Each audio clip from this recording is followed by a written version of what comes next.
Hello, everyone. In these trying times, it's very important to remain transparent.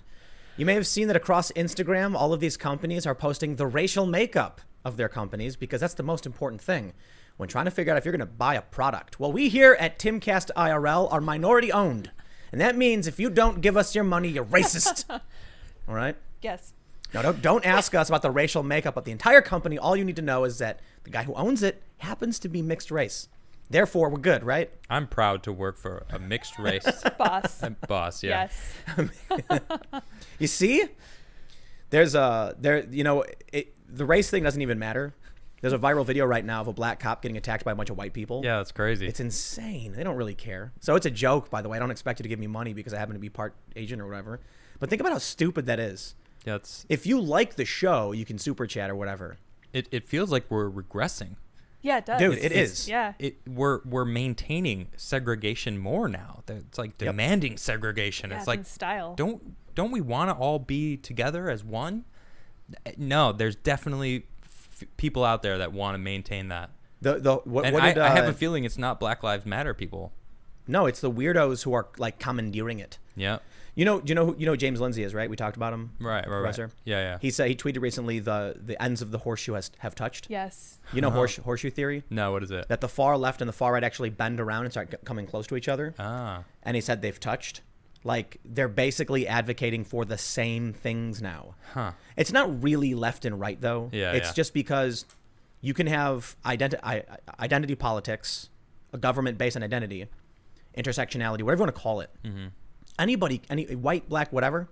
And so you have white identitarianism, which is like a government about being white, policy rights based on being white or something.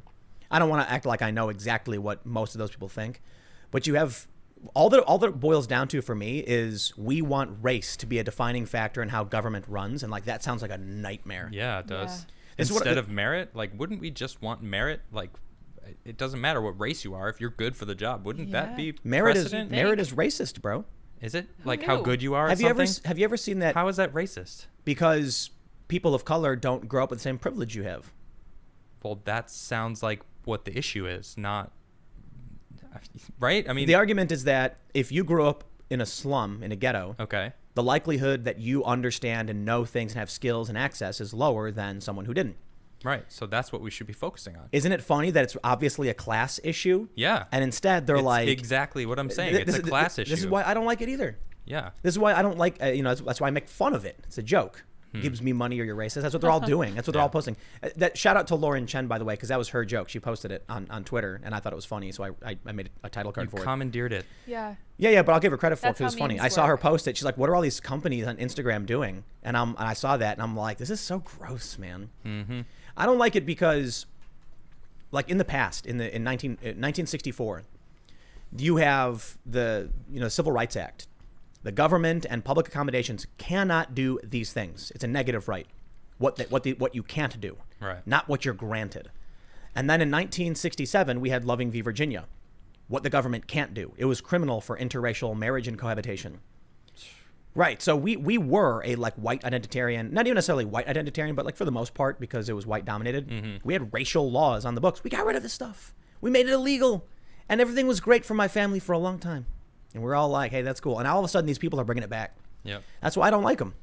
Dude, there's no matter which identitarian faction wins, I'm not going to be happy about it. Yeah. That's why, I was talking. So I was on Crowder the other day. You wanted to ask about Crowder. Yeah, let's talk about Crowder. How was it?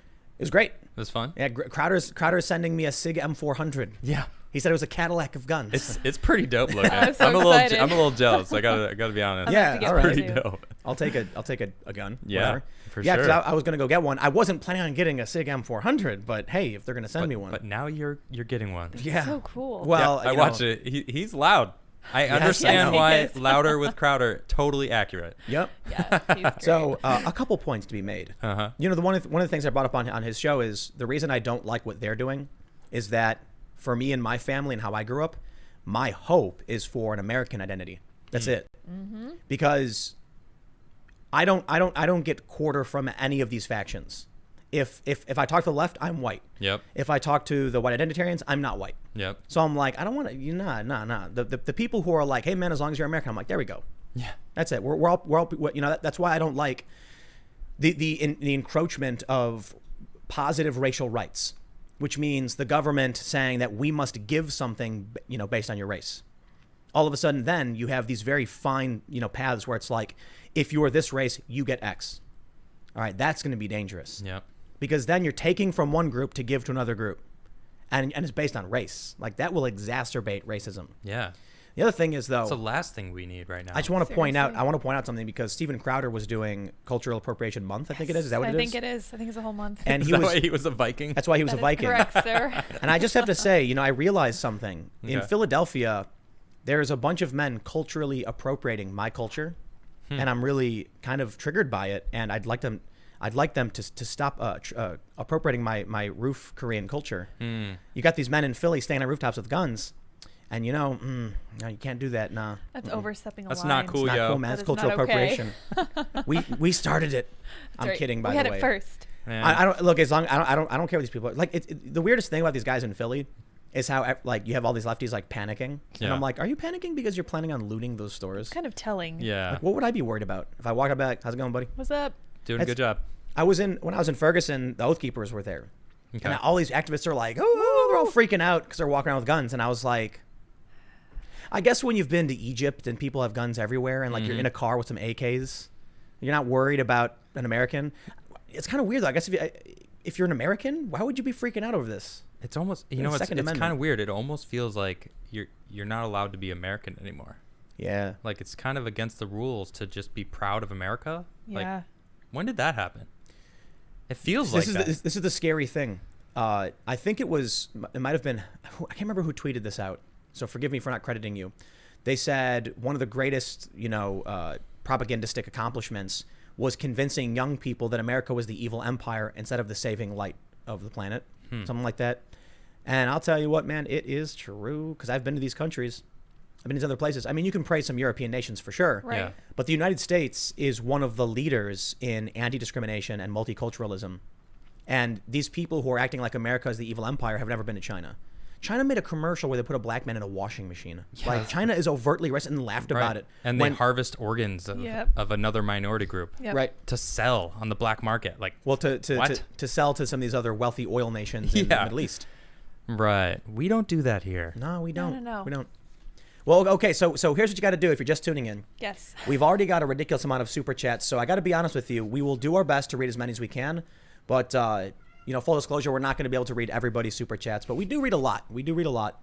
And comment, hit the subscribe button. And smash that like button. Smash. Just once. Or you can just gently hit the just like button. one time. Because if you hit it twice, you actually de-like it. So don't smash it 3 times. Yes. Yeah, because then the one will work. Lightly tap it. So we actually have the first story that we want to talk about is this. It's really contentious, man. Yeah. So we have this story about, you probably have seen it. It's like 2 or 3 cops. They're standing here. This old guy walks up. They like push him. The guy stumbles backwards, falls, hits his head, bleeds from his ear, and he's in serious condition. And this led to a huge outcry. Now, I personally don't like the video, and I complained about it. That's not nice. Because I think whatever your argument is, we can't have, look, all these cops, whatever they're doing, you've got to be able to, in the moment, say, this guy is an old guy whether he's angry or not, and you've got to be able to adapt. If an old man comes up to you and he's going, imagine if Joe Biden walked up to you and was all belligerent. Oh, I would push him immediately. No hesitation. I didn't say he was sniffing your sister. Oh, okay. Oh. Just walks up to you.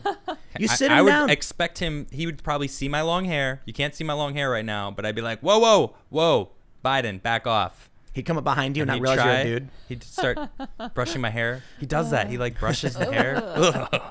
Creepy. Anyway, the point is, if an old man walks up to you, I understand there's difficult circumstances, but when you look around here, look, man, I've been in these situations with cops. Mm-hmm. I do not believe any of this was necessary, but I got to admit, it does look like it was an accident. But I think it's rooted in them not being trained properly and not thinking as individuals. I really do feel that way. Yep. And the reason I say that is not to be disrespectful. It's just when this guy falls over and he's bleeding, one of the guys actually stops, like he looks like he's gonna help him, and the other cop pushes him on the back, no, go forward. Yeah, I saw that. Ignore him. And then he calls it in. Mm-hmm. And so I think they realize oh man, this guy fell. What do I do? And they're like, no, ignore him. We'll take care of it. and that's all you can do, it shouldn't have happened in the first place. True. You can't. I think we can't have policing that treats every single situation as though it's going to be rioters.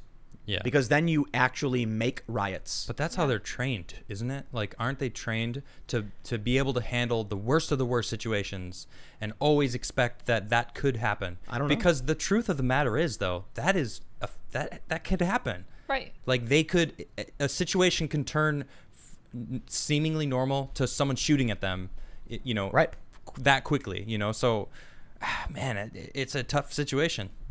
Man, I've been in situations like this. I've been surrounded by Antifa. You got to keep your cool. Yeah. So I think one of the challenges, not so much the training, but the directives they have. Like, you can't do this. You have to do this. And so that creates... Give me a specific example. What do you mean? So, like, stay in formation. Don't break ranks no matter what. Okay. So when the guy falls over and the one cop, like, kind of reaches down, and then the other cop's like, no. He, like, it looks like he, like, pushes him on the back, like, to keep going. Yeah. Well, it looked like the cop wanted to check if he was all right. Yeah, right. seriously. I was like, oh, Why not let him? A spark of humanity. Yeah, no. He wanted to see if he was okay, but the guy behind him, nope. We would be liable, or like what was going through his head there? I think there's something I refer to as a scaling problem. Okay. And I know many of you who listen to my videos, you probably already have heard me say it, but I think I'm going to repeat it for anybody who doesn't know it. If Apple gives out 100 iPhones and 1% break, right, then everyone's like, well, I don't know, it's one phone. Who cares? If they give out 100 million phones and 1% break, now you've got 1 million stories popping up. Yeah. Right. So I think that's what's happening with a lot of big city police departments. Yeah. For the most part, you have normal encounters, but you have a margin of error. I do think the margin of failure for police increases as the communities become more disparate and fractured. Well, and when you think about how people are finding about, to add your example, like the people finding out about these broken iPhones, who's telling everybody about these broken iPhones? So Samsung. Funny. Right. But in the inverse, though, we got the mainstream media controlling what people are seeing. Right. So they're amplifying it. Any little tiny thing that they can get to spark the fire that's already blazing hot right now. You know what really bothers me? What? I can't remember which city I was in, but there was a big group of older black people chanting "All Lives Matter." Okay. And I live streamed it. The media, you can't find it, man. I searched for it. I'm like, where can I find this? It was Cincinnati. I couldn't find it. Wow. Pretty sure it was Cincinnati, and it was older black people chanting "All Lives Matter." And then I started to think, like, what we're seeing with this identitarianism stuff isn't about race. It's about age. Huh. Young people are intersectionalist, racialists, ethnicists, whatever you want to call them, leftist identitarian, and the older crowd isn't. Yeah. That's why, in my experience, the older crowd hasn't been... With a dash of entitlement in the mix. The younger people. For the younger generations. Oh, yeah, man. Heaven forbid they ever use their hands. Because we're so spoiled. Like, I admit it fully. I'm spoiled. I'm a vegan. I can go to the store and get meat that is vegan, made from plants. It's amazing. Like, what a time we're at, So, running water, clean water, even. Simple, being able to flush the toilet and let my poop get carried away. Like, that's incredible. What a time we're in right now. We don't think about the fact that we didn't normally have these kind of things for, 99.99% of the human civilization on this planet. Did I tell you the Occupy Farm story? What? Oh, yeah, I think you did, but go ahead, tell it. Activists were granted farmland, and it was like a couple acres, and they were like, come upstate, and here's some farmland for the activists, and a bunch of people did. Yeah. They wanted to get off the grid and go green and just live sustainably. How long do you think they lasted? 3 A days. day. 2 weeks. 2 weeks. Oh, that's pretty longer good. than I would have expected. Wow. I'm I impressed. was talking to my friend. Yeah, go. And I was like, why only 2 weeks? And she told me, she's like, because you wake up at 6 a.m. and go to bed at midnight. Yeah, you have to work and you all work day. all day until bed. Yep. And I was like, farming Yeah. land. I was like, yeah, and what are you talking? So Yeah. I do that now. Right. She was like, I wanted to just chill in my apartment, like reading stuff. I'm like, Oh, so you Hard like the capitalism. comforts. Yeah. well, so let's read about why these officers are resigning. Yeah. They say 57 officers have resigned from their positions on a Buffalo police squad in support of 2 colleagues who were suspended after they were filmed shoving a 75-year-old peace activist to the ground, causing him to crack open his head. The 2 officers were suspended without pay and are now under criminal investigation after footage showed them knocking Martin Gugino to the ground and leaving him with critical injuries in front of Buffalo City Hall in upstate New York on Thursday night. The Buffalo Police Benevolent Association told the Investigative Post that all members of the department's emergency response team have since resigned. Good. I'm happy about it. I am so happy about it. You know why? No, tell me. Give the people what they want, man. This is what I can't, I get it when it comes to New York City and the police are between a rock and a hard place where if they actually stop the looters, then there's police brutality videos. And if they don't, then the residents complain. I'll tell you what, man. If the residents of these cities want you out, but they're unwilling to actually stand up and call for it to support you, then stop. I'll tell you what you see right now. You see a bunch of activists showing up in your town saying, abolish the police.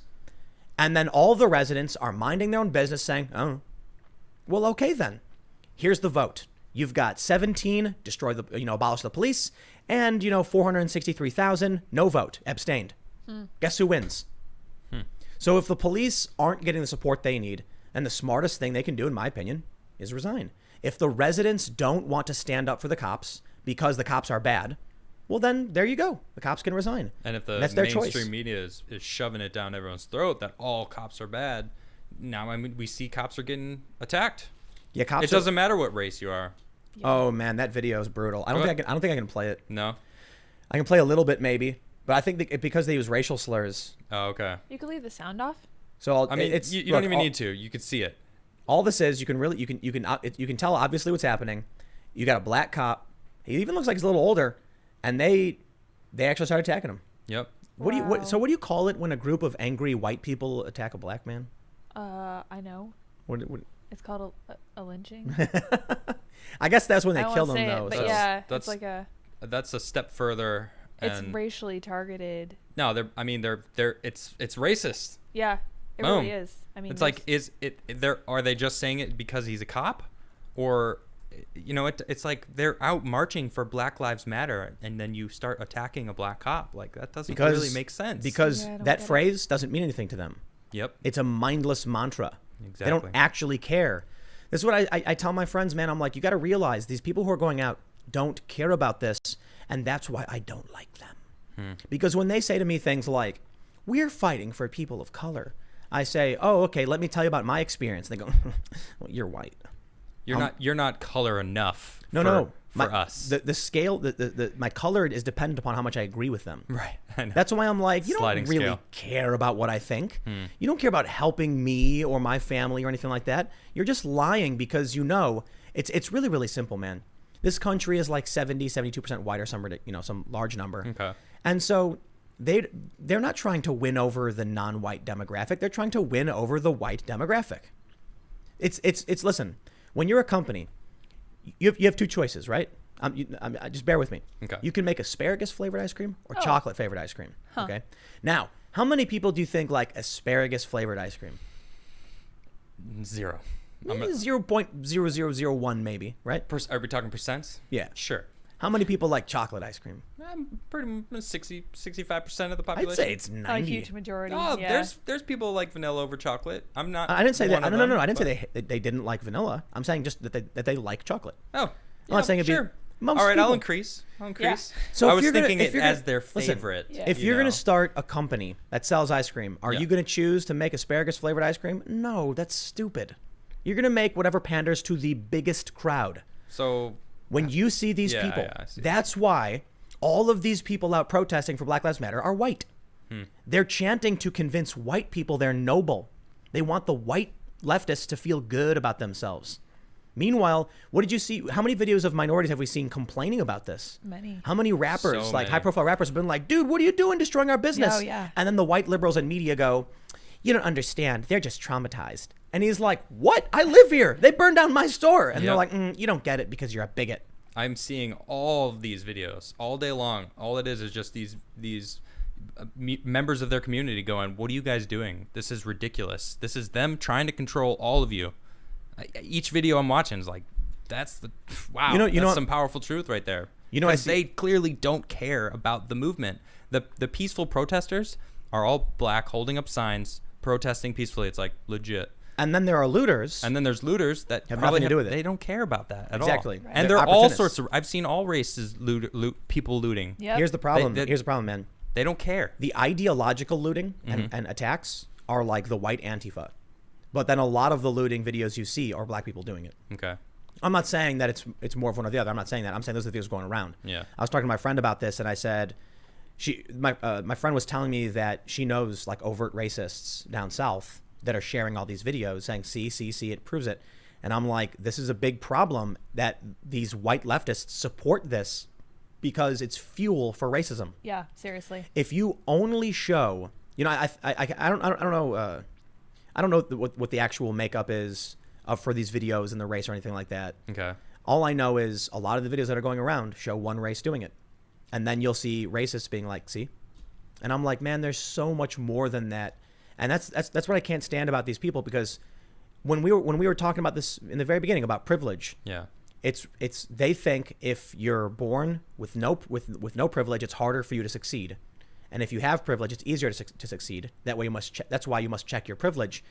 It's like, okay, so it's a class argument. Yeah, exactly. Like Will Smith's kids grew up way more advantaged than both of us. Probably.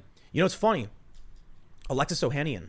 Do you know who he is? No. Co-founder of Reddit. Okay. He just resigned from the board, right? He resigned. Yeah, I heard about this. He did. And he said he wants his position to be filled by a black person. Okay. And he's going to give all future gains from his, I guess, stock or whatever to invest in the black community and stuff like that. Okay. He's married to Serena. I think he's married to Serena Williams. Mm-hmm. And he has a daughter with her. And it's like, bro, so he doesn't need any of that. He's already achieved it, and it's like, sure, whatever. What is your wife worth in terms of millions of dollars? She's not oppressed, dude. Like, I understand there are some things that can be oppressive. Yeah. But on the whole, man, your family has so much power. Now, Alexis is he's a really nice guy. Okay. I'm not trying to disrespect him. I know him, and he's always been super, super cool. He's very, very diplomatic, and he's a really nice guy. So, and I got respect for him trying to do good. Mm-hmm. I just think, first of all, if that's what he wants to do, I got no beef. Go ahead and do it. I just think that's a misguided attempt. Look, if you're going to help anybody, that's cool. I don't care who he gives the money to help, teach, learn, educational centers. Yeah. I just see this as, you know, someone who has grown up on the South Side to a mixed family. I've seen white people suffer with no privilege, thrown in the gutter, arrested falsely, all these things. Yep. It's just about, look, if you think that marginalized communities, black people, brown people, Hispanic, Asian, whatever, are worse off to start because of wealth, then if you approach this from a class angle, then you deal with it all. And you don't got to worry about singling anybody out due to race. Yep. Hey, you want to know what I just found out? What'd It's you find really out? interesting. So Serena Williams is worth $200 million. Woo! You want to know how much Spicy. Alexis Ohanian is worth? What? 70. $70 million. She's worth worth 70 more million? than twice what her husband is worth, and he's giving all. So Wow, they're, so they're that's- married. So that's Yeah. 270 mil together. So hold on, Right. man. Hold on. So far, they have successfully smashed the white heteronormative. No, it's just the white patriarchy. Right. And the glass ceiling for her. Yeah, just the white patriarchy. Yeah. So there's still the cis heteronormative aspect they haven't been able to deal with. Right. They did have a kid. All right, Alexis. He's gonna Oh. have, he's, Outside, he's gonna yeah. have to go gender neutral or something. No, I don't mean to disrespect either of them, because I think Serena's actually super cool. She's an amazing athlete. I think Alexis is a really good dude. She's I've a boss. It's They seem weird. good. I've bumped into Alexis in like really weird situations, like Okay. randomly at the airport one day. That's funny. And I'm like, Alexis, and he's like, oh, hey man, how you doing? He's a really good dude. Mm-hmm. And this, I see what he's doing, and I want to make sure this is very clear. What he's doing is cool. You know, he's not ragging on anybody. He's not coming down on anybody. That's what I don't like. He's literally saying, I'm going to give up some of what I have to try and help others. Right. That's right on. That's great. My only thing is, I wish people were more focused on class issues. Agreed. 100% agreed. Yeah. Because if, like I was just saying, if you think it is mostly about race, then you'll still end up mostly helping that race by your own logic. You can just avoid the all lives matter, Black Lives Matter argument outright, Yeah. and bring people together by saying, we're going to help everybody who's poor. Right. And guess what? You can even say we're going to help everybody who's poor on the south side of Chicago. And then guess what? You end up wrapping up Latinos, you get black people involved, and you're helping creating an education center that can bring everyone together. Yeah. Not only that, what I think we really need too, especially in Chicago, because we talked about this the other day, would be like some kind of community center bridging these racial lines where they separate different communities. Awesome. Sounds great. Yeah, because then you'll have people of all races hanging out, Yeah, it's like playing something card cool. games, skateboarding. Yeah. everything. It always happens. It's like whenever the the guy who went to all these different white nationalists and was talking to them and converting them. Daryl Davis. Daryl Davis, awesome dude. But what he was doing was proving to them that we're all the same. Oh, right. You like the same thing as me? We and like then cars, yeah. All of a sudden something clicked. It's like, oh, wow, I didn't even think that you could be the same as me. Yeah. I refuse to let all these things that are going on today create that divide. And that's what's happening. It's like someone out there wants us to be divided, and we need to just stop that. We got to realize we're all in this together. There's an asteroid right now that's flying towards Earth. I'm not joking. I know. If it hits us, we could all just die.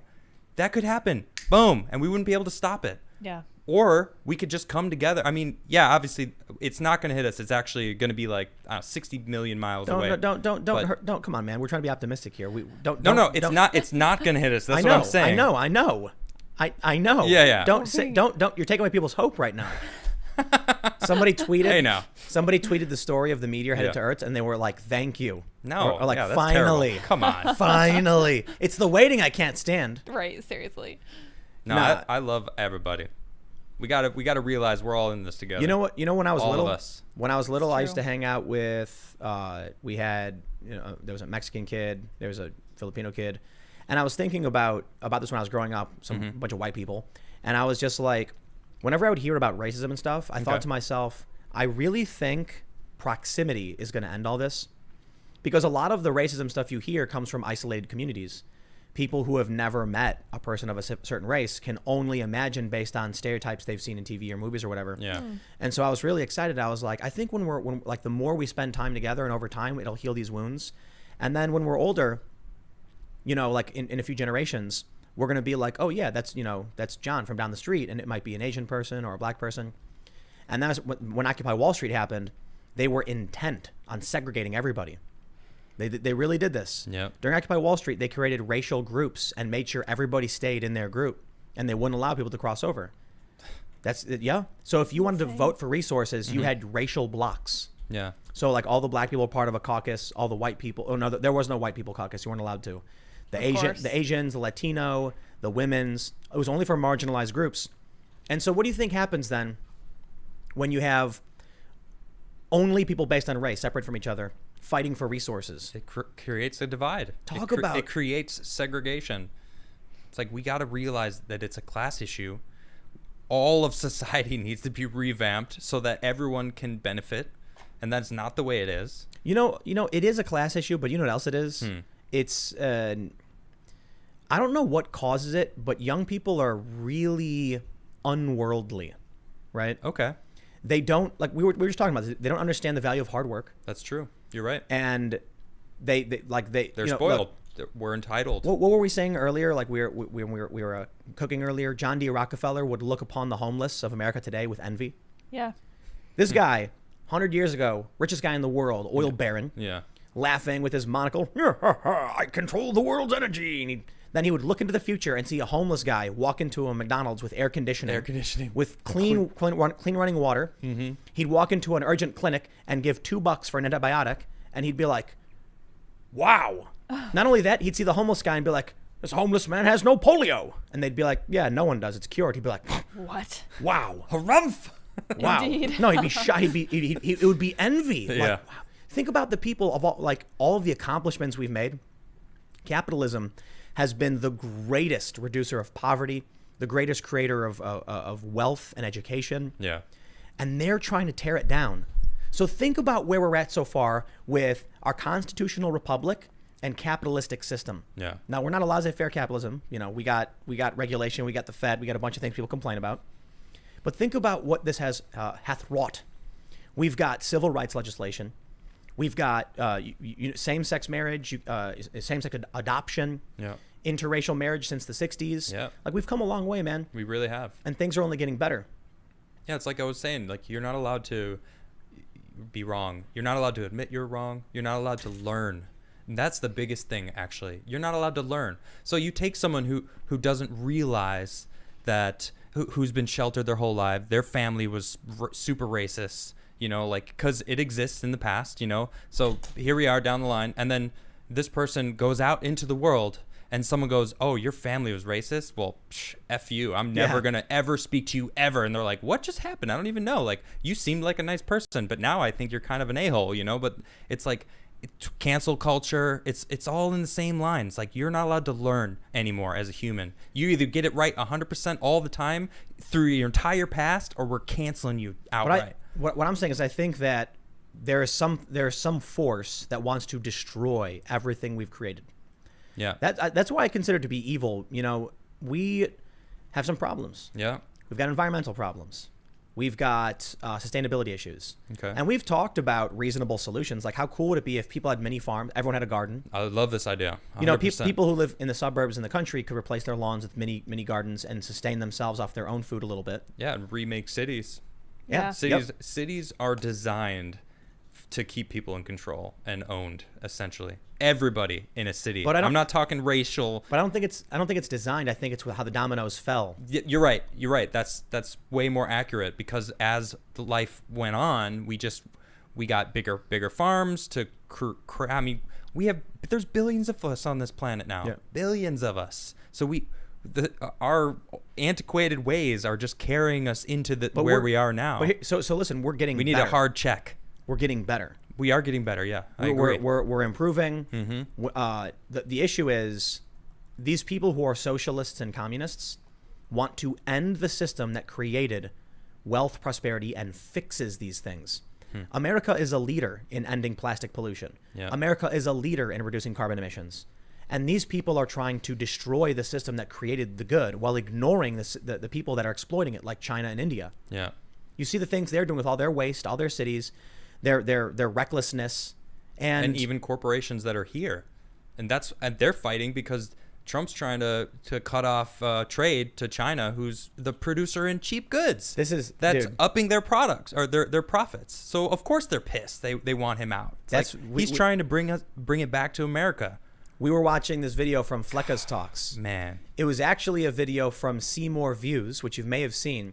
Seymour Views is a black man in the hood, Trump supporter. What a boss. Seriously. I don't agree. Look, he was talking about the globalists and the Illuminati and stuff. Yeah. Lose me a little bit there.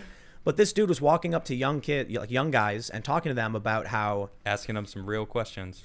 Saying, what do you think about America? What do you think about Trump? And these kids are like, F America. And he goes, F America, is that what you really think? He's like, okay, where do you want to go? Pick a country. Yeah. And they're like, oh, well. And he's like, nah, man, nah. He's like, America's awesome. Yep. And then he was like, all this stuff they're telling you about Trump, about white people, it's not true, man. You know it's not true. And then these kids are like, yeah, that's true, man. I know. Like, they're just trying to, you know. But he brought up a really, really good point. Outside of whatever his opinions are, you know, in terms of Trump and the Illuminati, he said, listen, these people who tell you to hate Trump, they got their money tied up overseas in these global industries. Exactly. They don't like what Trump is doing. Mm-hmm. And I was like, there it is. Nailed it. Yeah. It's not. We're not going to talk about the Illuminati or the globalists. You can talk about that if that's how you want to frame it. It's really simple, man. They've got stock in foreign exchanges. They've got properties in foreign countries. Yep. And Trump is saying, stop sending your manufacturing to a foreign country and hire American workers. And they're like, yeah, but I'll make less money. We're not going to make as much money, though. Exactly. It's like, and? This is why it's funny. Boom. Because the people, I love that. The people who are anti-capitalist because they oppose exploitation are the ones supporting open borders and exploiting other countries. There it is. Not our countries. We don't exploit America. We exploit other countries and make money off of it. Bernie Sanders in 2015 said that it was a Koch brothers proposal to have open borders. The idea being that if the borders are open, you can hire anybody you want, pay them dirt. So they can exploit people here and still make a lot of profit.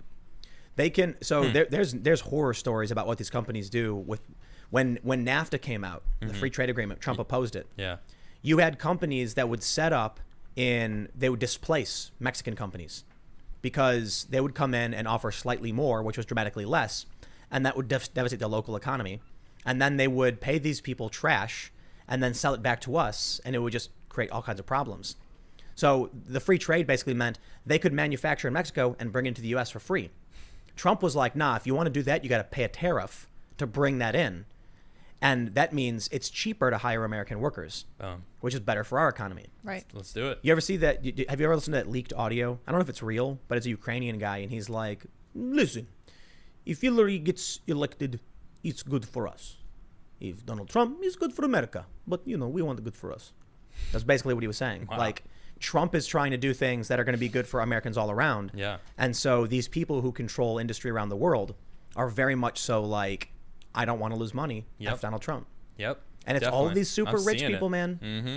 They got. I wonder how many of these people have investments in China. A lot, I'm sure. Yeah. You look at these academics who are in on the take, essentially lying to the federal government for grant money and then taking cash from China. I wouldn't be surprised if there are U.S. politicians who have invested in. They do it in clever ways, right? Mm-hmm. It'll be a holding company in the Bahamas, owned by a Chinese national. A Chinese national. Did you hear that Bahamas is slowly being taken over by China? Oh, I'm not surprised. Mm-hmm. Everywhere, dude. There and you look at what's going on with China now. I wouldn't be surprised when. Well, I'll put it this way: Tucker Carlson ran this segment, where apparently they wanted to investigate Michael Flynn, Trump's national security advisor, former, because he had expressed to, I think, Susan Rice that China was a bigger threat than Russia. And all of a sudden they were like freaking out. We got to shut this guy down. Oh, yeah. Yeah. I wonder why. Think about all the companies that were like, we're sorry, China. And it makes you wonder. I'm not saying it's a grand conspiracy. I think over the past several decades, we've been sold out through what they thought was that by doing these deals with China, China would westernize a bit. Instead, we China-ized. Yeah. And now we have censorship and all this other stupid nonsense. No, it's not even that. It's more like we're living in their city. They make all of our products. Yep. They make all of our stuff. It breaks. We need to go buy more. It breaks. We need to go buy more. It's just everything is made there. It is. Yeah, we need to make our own Dude, stuff. I can't. God. It's getting really hard lately. Mm-hmm. They are ramping up the propaganda and demoralization. I see it. The videos that come out, like I watched one video today. It was called "Whose Side Are You On?" Okay. And it's just propaganda made by these leftists where it's everything is the worst possible cop thing you could ever experience. Okay. Listen, man, I talk about it, the scaling problem. If you've got 30 cities that are protesting, and you've got 24 hours in a day over a week, you got a lot of opportunity to find instances that the police do one or two things here or there that are objectionable. Yep. That need to be called out. I don't think you could ever get to get a police department to be 100% perfect. Yeah. So that means there will always be an opportunity for a malicious actor to grab enough video to put together a compilation of police brutality and then say, "See, it's a problem." And there's no one out there reporting the good police officers. There are. Like, no, there are.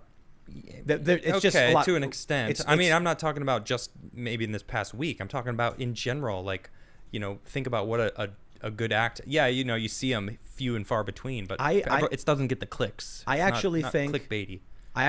Sometimes I actually think there are more stories done by local journalists that are positive for cops, but they don't go viral.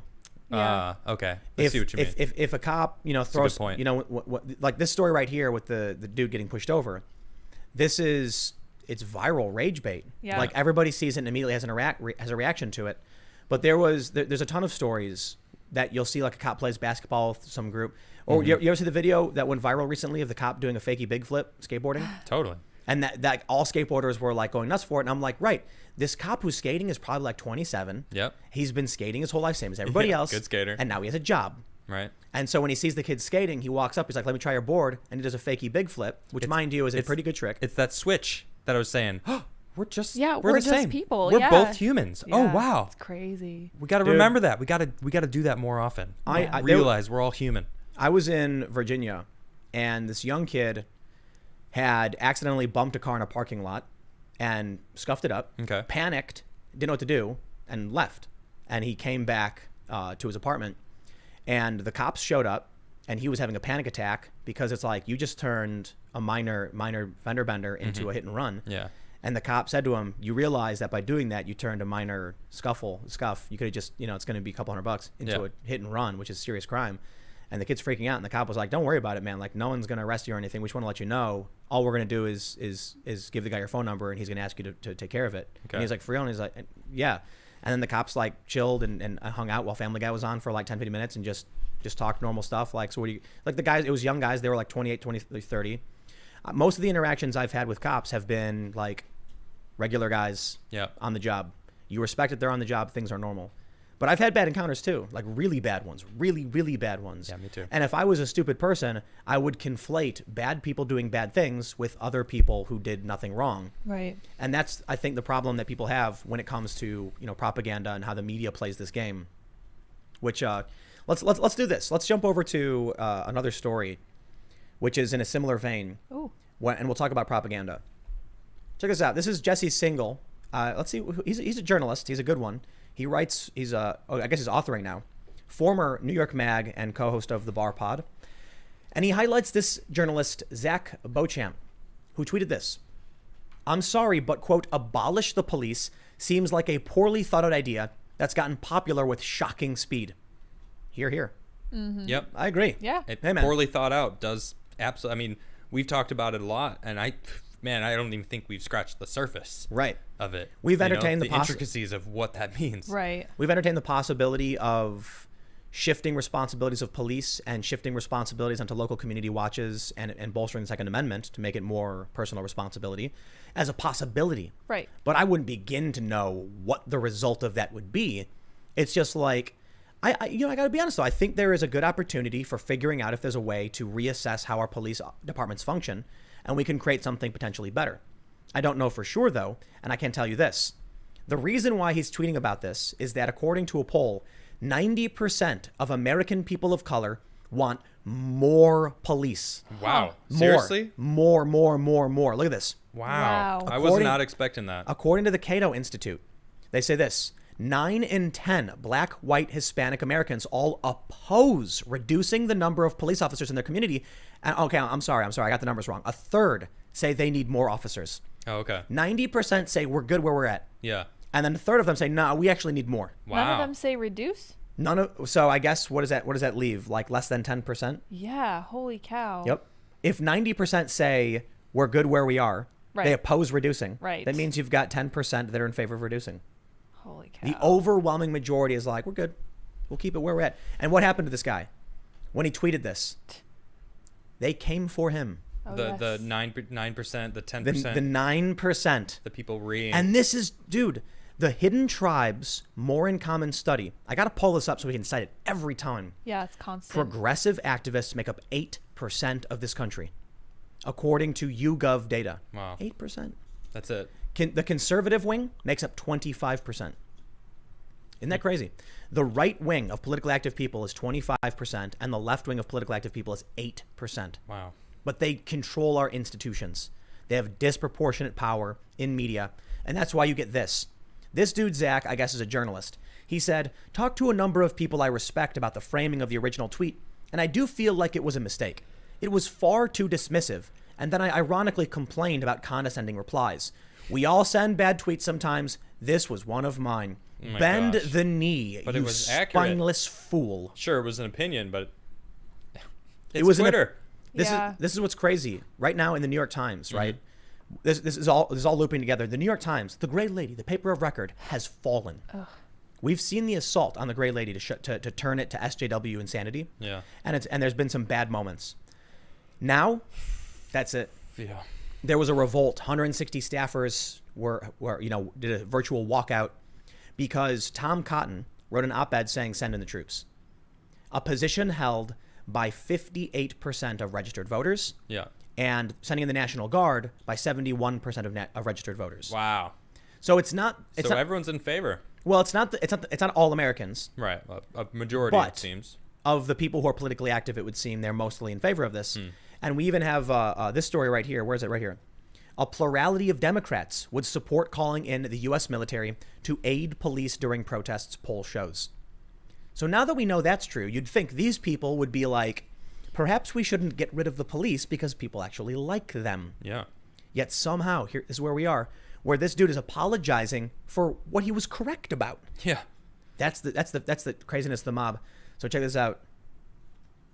This guy, Connor Fratersdorf, said, there is an ascendant pressure on journalists to reify positions that are held by a minority of the public and a supermajority of journalists. If it succeeds, it will not advance social justice. It will make journalistic institutions that value social justice less influential. Could you imagine what would happen if Joe Biden came out right now and says, Black Lives Matter is very important to me, which is why I'm announcing in my first 100 days, I will abolish all police departments. What do you think would happen? Trump would win. Trump could go to sleep and just play Xbox. And Trump could put a commercial and be like, thank you, Joe. I'm going to play Xbox. We got the best games. I've got the new Call of Duty, and just vote November, and I'll see you then. Call of Duty, really? And then yeah, Call of Duty. He goes golfing. Xbox. I'm kidding. Come on. If Joe Biden says this or in any way gets close to this position, Donald Trump will be like, for my next campaign move over the next 6 months, I will be golfing. I will be putting my feet up on my desk. I'm going to be golfing. I'm going to hang out in Mar-a-Lago. I'm not going to do any work. Vote for that guy if you want to, or vote for me. Goodbye. And then he wins 530 electoral votes. Yeah. How man, the propaganda coming from this weird school of thought thinks they're winning. They might. So James Lindsay, who I'm referencing now for like the fourth time today. Right. Well, it's because he's got these threads popping up on all great. of these issues that are prominent, and he's a smart dude. He's a smart dude. Yeah.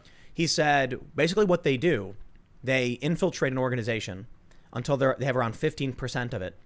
Then they either manufacture or wait for some issue they can complain about and refuse to let it go until the company bends the knee. And they hope to either destroy it or completely take it over. If they destroy it, good, it's gone. One of their opponents has been wiped out. If they take it over, now they can wield its influence. And then he said, he said something like this: the New York Times will be propped up with nonprofit money so that these activists can wear it like some kind of skin suit. It's like, he's God. right, though. Oh, man. Now, this is what scares me, man. It's true. A lot of people have said that this woke SJW stuff would never leave certain smaller communities and college campuses. Now it's taking over the New York Times. And it's been slowly doing it. We got to get out there and show people that having thick skin is important. Look at the First Amendment. It's like freedom of speech. It's like, call me whatever. Doesn't matter. It's not even about that. It's about political power. They're communists. Yeah, you're right. I hate saying the communist word because it's kind of just like a weird cliche for leftists you hear all the time. Yeah. But the fringe activists that are pushing this stuff, they're literal communists. They actually are revolutionary communists, and they're looking to create their version of a communist utopia. You know what really bothers me the most offensive thing about them? What? Is when they tell me, don't you like Star Trek, man? We're trying to make a future like Star Trek. No one had to work and they had free food and all that stuff. And I'm like, oh, how dare you? They had to work. What are you talking about? They didn't. Star Trek? Yeah. It's post-scarcity in Star Trek. Yes, Star Trek, they have replicators. So people who joined the Federation did things by choice because they wanted to do things and explore and be better at what they do. Okay. But yeah, replicators just made food. So they do whatever they want. We don't have replicators, man. We can't just do that. So these people are nuts. Yeah. Ultimately, I think they just want to end all of the good things that we've created. And I don't know why. Maybe it's like an equal and opposite reaction thing. We've had it too good for too long, and now the darkness is bubbling up. Yeah, that makes sense. Or maybe it's like the light can't exist without the dark, and the light must defeat it. Or maybe sunset, sunrise. Maybe the golden age we had of liberty and freedom is sunsetting, and it can't go. It's a pendulum swing. It's a revolution. It can't change. No, I mean, it can't just stay what it is. That. No, no way. I don't think we can just. You know the saying, hard times make strong men make good times. I'll say the whole thing. Good times make weak men make hard times. Yeah, it's accurate. That's the cycle. Yeah, 100%, I think. So it's not so much that we won't come back, but that we're entering the dark times. No, but that's also how that doesn't make sense is because that's like a full cycle of everyone feeling the exact same way. And that is not the case. There's billions of us on this planet. And we have people that are refusing to see people of color and segregate it and be like, yes, we are different. It's like, no, we're all the same. We aren't all weak. And not all of us, are men, whatever, but it's about the human race. You have it backwards.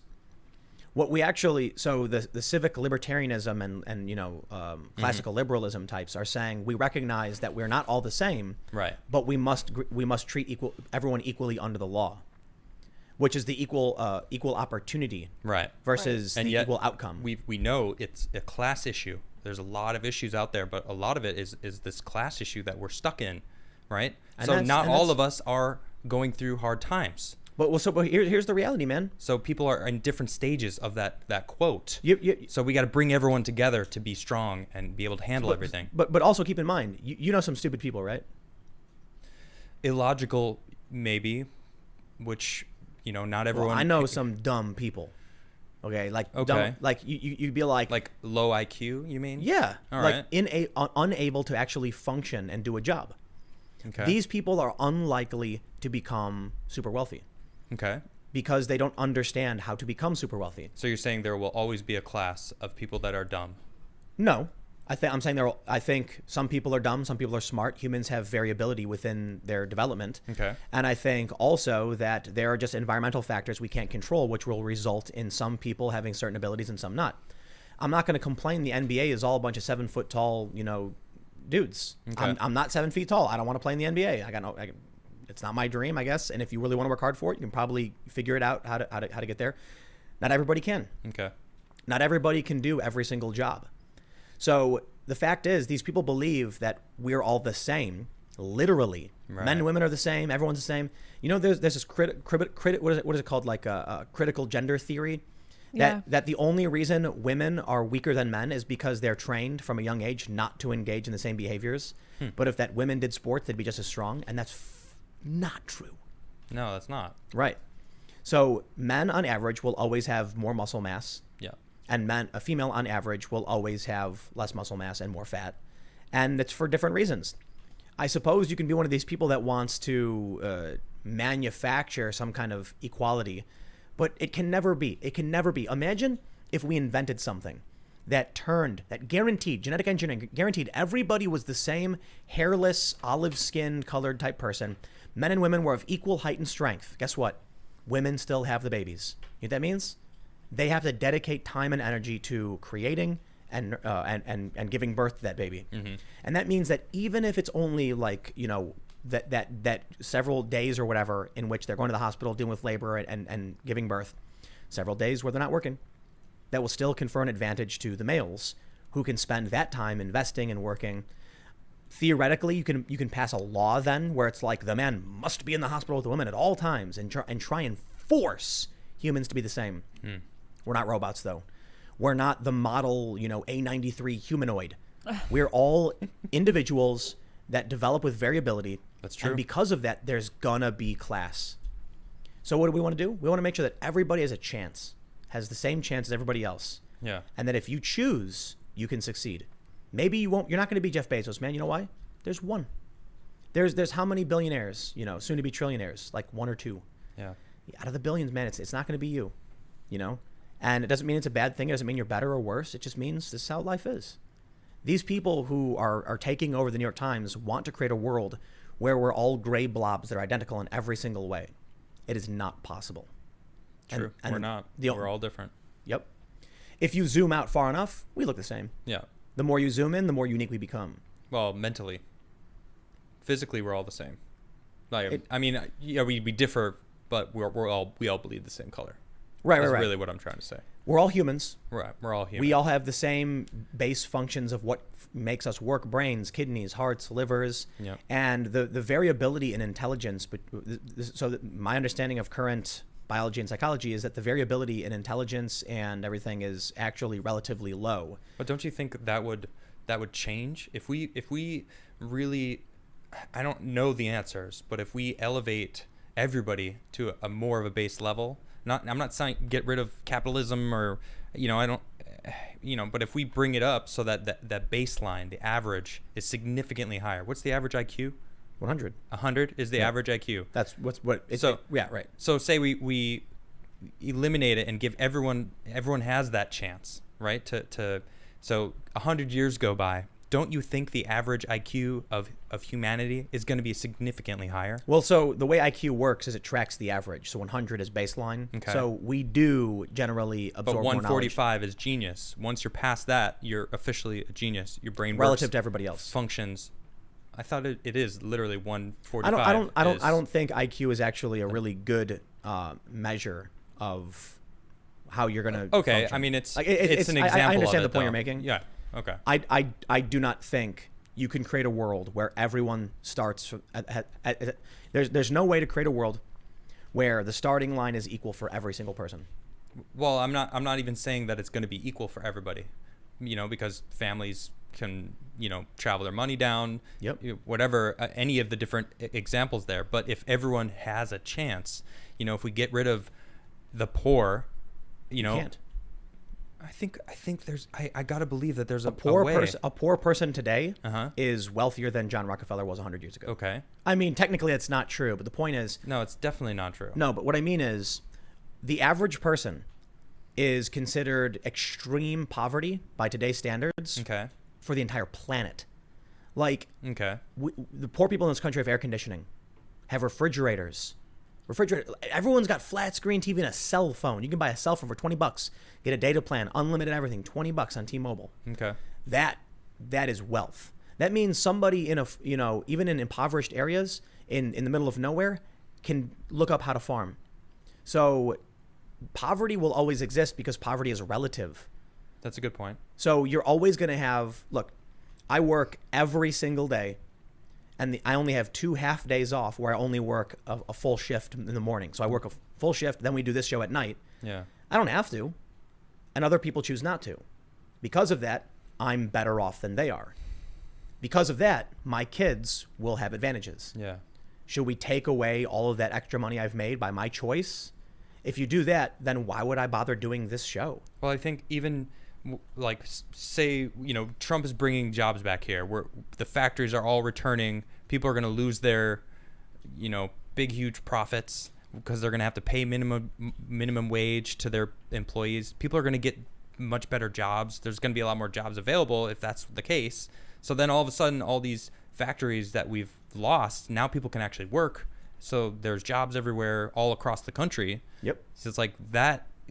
So it's like, I want the people who are poor to have an opportunity to be able to have those jobs. Get. You know what I mean? Absolutely. Exactly. Like, as I said, it's like I don't have the answer, but I want to find the answer. I want to move towards the answer instead of just everyone's just throwing insults at each other and blaming, and that's this blame game. No one wants to actually have a conversation about it, where to move forward. Yep. It's really aggravating me. And you try and talk to them, and they just get mad at you because they're looking for the other to They're attack. like, no, I don't want to figure this out. I just want to scream my ideology at you until you agree with me. If we bring back all these jobs to the United States and reopen these factories, 2 things are going to happen.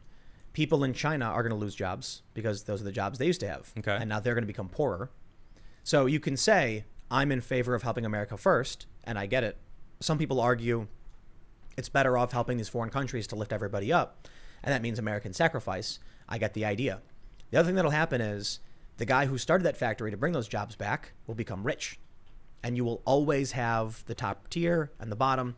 Yeah. The communists want to get rid of all that, but they don't understand why that doesn't work. When they gave the farms away in Zimbabwe, you know what happened? What? Everybody starved. You know why? Because no one knew how to farm. Exactly. And in China and in Russia, you know what they did? They said, these people who own the farms are the bourgeoisie. They weren't. No, they called them something else. I can't remember what it was. They were like the wealthy peasants. So they got rid of them and then gave the farms to the actual farmers. And guess what? Or to the workers. Mm-hmm. The workers didn't know how to farm. Same thing. Everybody starved. Yep. Right. So it's well, that's another thing we don't do anymore as humans. Like, back in the day, if your dad was a blacksmith, you were a blacksmith. Your son was a blacksmith. Your grandson's a blacksmith. That's why your name was Smith. Exactly. Right. So, or you could be like John's. We don't do that anymore. We were raised. I remember being a kid, like, you could do anything you want. And I was like, I want to be in the Air Force. And they're like, you're colorblind. You can't. Yep. And I was like, but I want to be an astronaut. I want to fly in space. They're like, sorry, no. And I was just like, well, all right. There goes that. But most people are taught you can do anything you want, and people believe it. They're like, I can do anything I want. I can't. I don't want to work for it, but I can do whatever I want. Yeah. Maybe. It's like, you got to work for it. So here's what you do. When you were told that you couldn't be an astronaut, then you go to school for biology to find a cure for colorblindness. Something that you could. Good point. A treatment that would repair the. So my understanding of colorblindness is like the cones are pressing against each other. Okay. So it makes it hard to differentiate. So like humans are trichromats. Okay. We have 3 cones and rods or whatever. I don't know a whole lot about it, so I'm probably getting it way wrong for those that do. But the general idea is that I read something where it said the cones are kind of like pushed together, so it like decreases your ability to differentiate between certain wavelengths. Yeah. Maybe there's a treatment that can be done via surgery or something that all of a sudden, boom, there it is. It separates. And then you, with a disadvantage, work towards curing it for everyone else. People have done this. There have been a lot of stories of people who were told, because of this, you can't do that. And then they went to school to fix it. And that's their contribution. But the reality is, yeah, man, but you couldn't be in the NBA either. Like, whoa. I'm actually quite good at basketball. But you can't be in the NBA, dude. Well, okay. That's actually a bad example. Pretty good at basketball. Because you could train. I probably couldn't be. No. Honestly, if I trained, I'm not saying I'm NBA worthy, but I'm pretty good at basketball. I like playing basketball. I grew up in Chicago. I was like a teenager watching Michael Jordan crush it in my town. Like, we owned basketball in the 90s. It was awesome. So I was a big basketball fan. To be fair, the NBA is something you can dedicate your entire life to get fully built to be in it regardless. But let's say you were born with one leg. It's like, what are we going to do? Yeah. Are we going to change the rules and be like, you got to allow it? No, it doesn't make sense. It wouldn't work. And that's what a lot of these weird, people on the left think that's going to happen. Yeah. They don't understand that we're not created as perfect androids that are built to spec. To do anything we want. Yeah, they call it the blank slate theory. Oh, yeah. All humans are the same, and they're programmed. This is not true. No, it is not true, man. So not true. Did you know that humans raise their arms instinctively when they succeed? No, I didn't know that. That's kind of cool. You know when people win something, they'll go, yeah, and they'll throw their arms in the air? Yeah, definitely. They know this is inherent human behavior that's not taught. Because people who've never, blind people still do it. Wow. People blind from birth, like kids, will do the same thing. So they've never seen it. They've never seen it, but they'll do it. That's cool. And so they're like, cool. I like that. Right. So they can track things that are inherent to human behavior, and it's obvious, man. Like, how come all the cats do the same things? They're not taught to be cats, to scratch things. It's in their genes. They scratch. It's in their DNA. Yeah. I think. Look, there's a mix of environment and nature and nurture. There's a mix of nature and nurture. Yeah. I think my understanding of a lot of these studies, which is not an expert, I'm not a biologist or evolutionary psychologist, is that the variance in nature can be easily overcome by nurture. Meaning, you can take any person and nurture them to be successful. But genetics do play a role in everything about us, including intelligence. And a lot of people don't want to talk about it because it's considered controversial or whatever. But Sam Harris, are you familiar with Sam Harris? No. Well, Sam Harris is a neuroscientist or whatever. All I know is that he's an atheist. I don't know what his specialty is. He's a very, very famous podcaster. Okay. He's the expert. And he had some conversation where he very simply said, if we know that genetics play a role in our development, I think he did. I want to make sure I'm not misquoting him, but my understanding of his argument was, because he did it with like Ezra Klein of Vox or something. He said something like, if we know that genetics plays a role in everything about how we're developing, why wouldn't it play a role in our cognitive capabilities? That doesn't mean that there's certain people who are too dumb to function. It just means that it plays a role. It's not, it shouldn't be controversial. Right. And simple truth. My understanding of it is some people are going to be smarter, some people are going to be stupider. It's not necessarily about race. It's about, how do you describe it? It's about certain clusters of, genetic happenstance that are either smarter or not. And sometimes it is in one area and not in another area. But ultimately, my understanding of it is that it can be overcome by nature. And I think that's true. I think people can make choices and choose to be better, choose to be great, choose to better themselves, and they can choose not to. It's about free will, Okay. But yeah, long story short, the people that are taking over these organizations, the people who want to abolish the police, there's no rhyme or reason to what they're saying. So we'll wrap up these thoughts and jump over to Super Chats. When it comes to abolishing the police, that should be evidence to everybody that I'm sorry, man. We're done here. We're done. Every time I've said, hey, that idea is stupid, the Democrats are adopting a dumb idea. And people have been like, well, I kind of understand what they're saying with this one. Okay. Tell me what they mean by this. Can anybody? I don't want to get rid of the police. I don't get it. We can entertain the conversation of community policing and stuff, but to actually campaign on abolish the police. I laughed so hard when I heard they wanted to disband the police in Minneapolis. It's ridiculous. Yep. So it's what do you do? You get mugged. You're like, I guess I'll just die. You're not gonna call. You're in your house and someone's breaking in. You're like, well, how far did I make it? 34 years. It's been fun. Well, 2A. Exactly. You gotta have a gun. And that's the counter.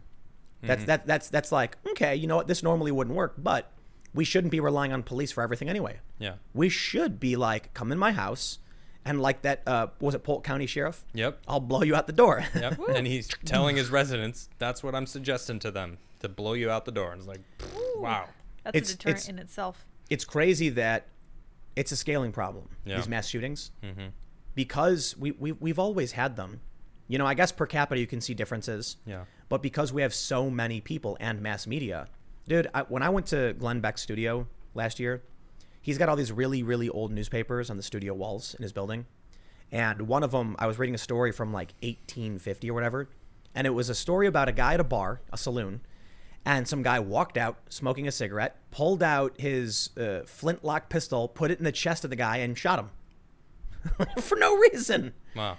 I guess that's an argument for, you know, I don't know what year it was. It was a long time ago, and it was like Holy cow. Flintlock pistol or some ridiculous nonsense. Jeez. And I don't know if maybe it wasn't a flintlock pistol. I don't know, but it was like he shot him in the chest, and it was like these things have happened. The Wild West, man. You know, we watch movies about the guy walking in and being like, "The sheriff can't stop me. I'll put a bullet in anyone who stands in my way. You." And then they have a showdown. Dude, dueling used to be legal too. You know? Yeah. Yeah. I was thinking about dueling. I was thinking like maybe it should be legal, you know? Like, No. Why not? Two people, mutual combat? You know that mutual combat's legal in a lot of places, right? Really? Yeah, like if you tell someone to take it outside and they agree, they don't arrest anybody. Oh, wow. Wow. Yeah, it's mutual combat. That's insane. Like you guys agreed to fight. Not every jurisdiction has this, but some states are like, seriously? But what are they going to do? If two people are like, don't you do this, I'll hit you. And it's like, oh yeah, buddy, you can't do it. I'll see you outside. And they go outside together. Two grown consenting adults, man. Two grown consenting adults went outside and punched each other. Okay. Who do you arrest? Both of them? Wow. Some places probably would. But I don't know, man. I don't know if it's a libertarian concept challenge of dueling. If two grown consenting adults say, I want to duel to the death, it's like, there would need to be like dueling pits so that they don't stray bullets don't go flying, killing random innocent dueling people. arenas. Yeah. Yeah. That's great. I mean, that's going to be like a new sport. Can you believe they used to do that? Like, it seemed like life was so, what's the opposite of precious? I don't know.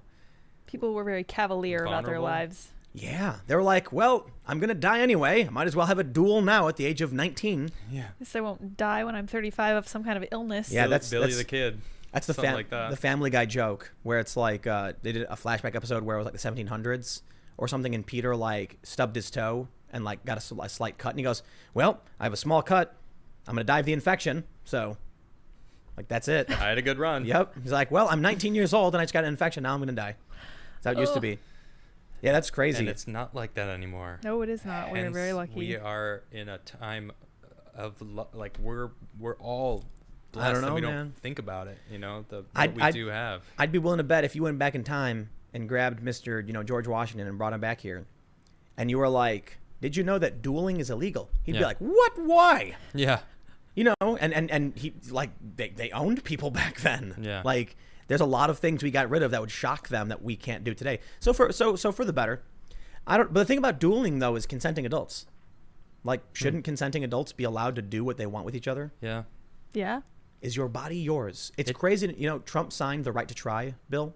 You know what that is? You could try medicine that's not approved yet. Yeah, if you're dying. If you're dying and you have no other choice, like, right? why was that illegal in the first place? Yeah, that's Seriously. legit. If I was dying of some weird rare disease and they were like, Try well, everything on me. we have this experimental drug that has worked, but it's not approved yet. And it's like, I If want I- it. Hit me. If Yeah, I hit was, me with it. If I was dying and they were like, we're going to try this therapy and it failed. We're going to try this next extreme therapy. It failed. Well, we got this experimental therapy and it failed. I'd be like, what haven't we tried? Okay, well, I'll tell you what. I'm going to die in 20 minutes. Give me the bleach. Yeah. I'll take literally anything with a 0.0001% chance of saving my life. Yeah. Whatever it is. You could help someone else too. Yeah, so Trump talked about, is there a way we can, put some, what did he say, disinfectant under the skin? Yeah, some kind of disinfectant under skin. People ran with it. Everyone went nuts and got angry at him, and I think it was a silly comment, but it is. They do have treatments where they take UV lights and put it down into your lungs and stuff. Yeah. Kinda weird. And H2O2, hydrogen peroxide, you could argue is a disinfectant under the skin. But the point I'm making is, if I had some kind of like contagion and everything failed, Bro, you're not going to stop me from trying something. If you're like, you're going to die right now, there's nothing you can do about it. We have no treatments. I'll be like, all right, what should we try? I don't know. Bleach kills these things, you got right? You got any ideas, Doc? Yep. I'm a guinea pig. Try it on me. I'll take whatever. Man. You got crystals? I'll take crystals, man. Take the healing crystals. Bring in the crystal lady. Have her rub crystals and acupuncture. We'll just go for it. I'm going to die. Sound therapy.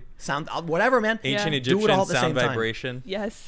Yep. Drop me from, bring me into a 0G a plane, free falling with acupuncture, crystals, those suction cup lamps all over my body. All at the same time. And I'll be in a ketogenic diet while I'm doing it.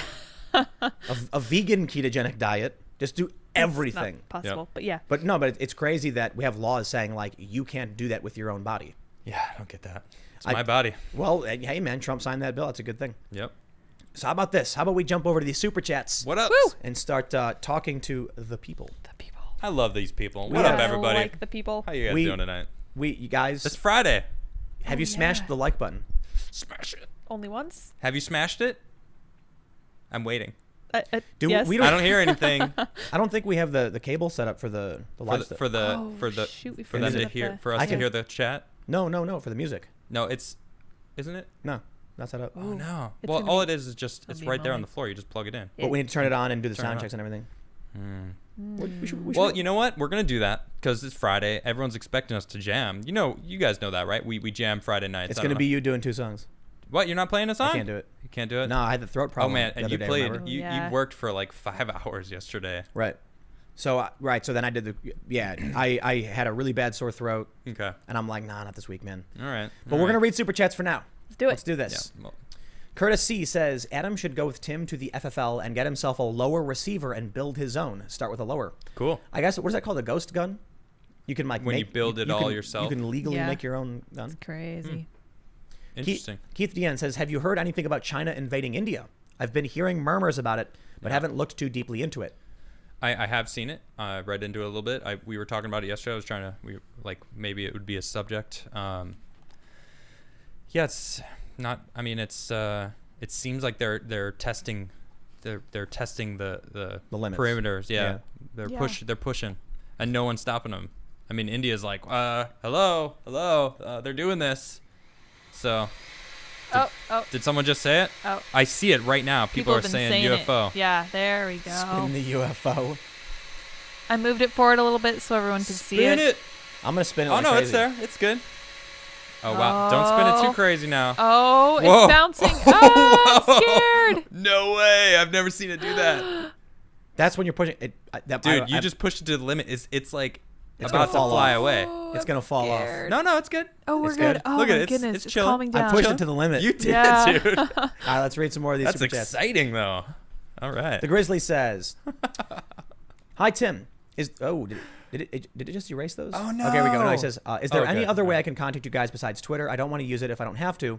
Hope you 3 have a nice night." Thank you. You know, honestly, it really is the easiest way to get in touch with the show by tweeting at Adam Krigler. Yeah, hit me up. So I get it. You know, I don't know if you can't really do Instagram. Twitter really is. I mean, the I easiest can. way. I was perusing it yesterday when we were kind of like, what are we going to talk about? Yeah. You know, a lot of people are hitting me up on Instagram. I didn't even really notice because I usually just open Instagram, post something, check it out a little bit. We can set up an email for you or something.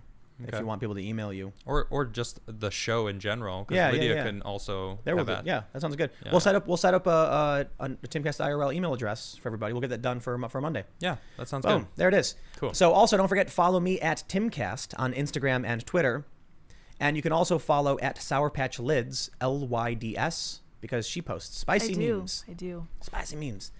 Jean McLeod says, love sharing your videos on a Facebook group and watch the daft British for stupid lefties try and argue against you. Can't wait to get my Harumph shirt. Yes. I have just ordered some Harumph skateboards. Oh. Yep. I don't know how good they'll be. We gotta test we're gonna test them out. Hold on, I'm gonna go grab it and show off this. Oh yeah, board Adam's got his Oh, skateboard this too. is so cool.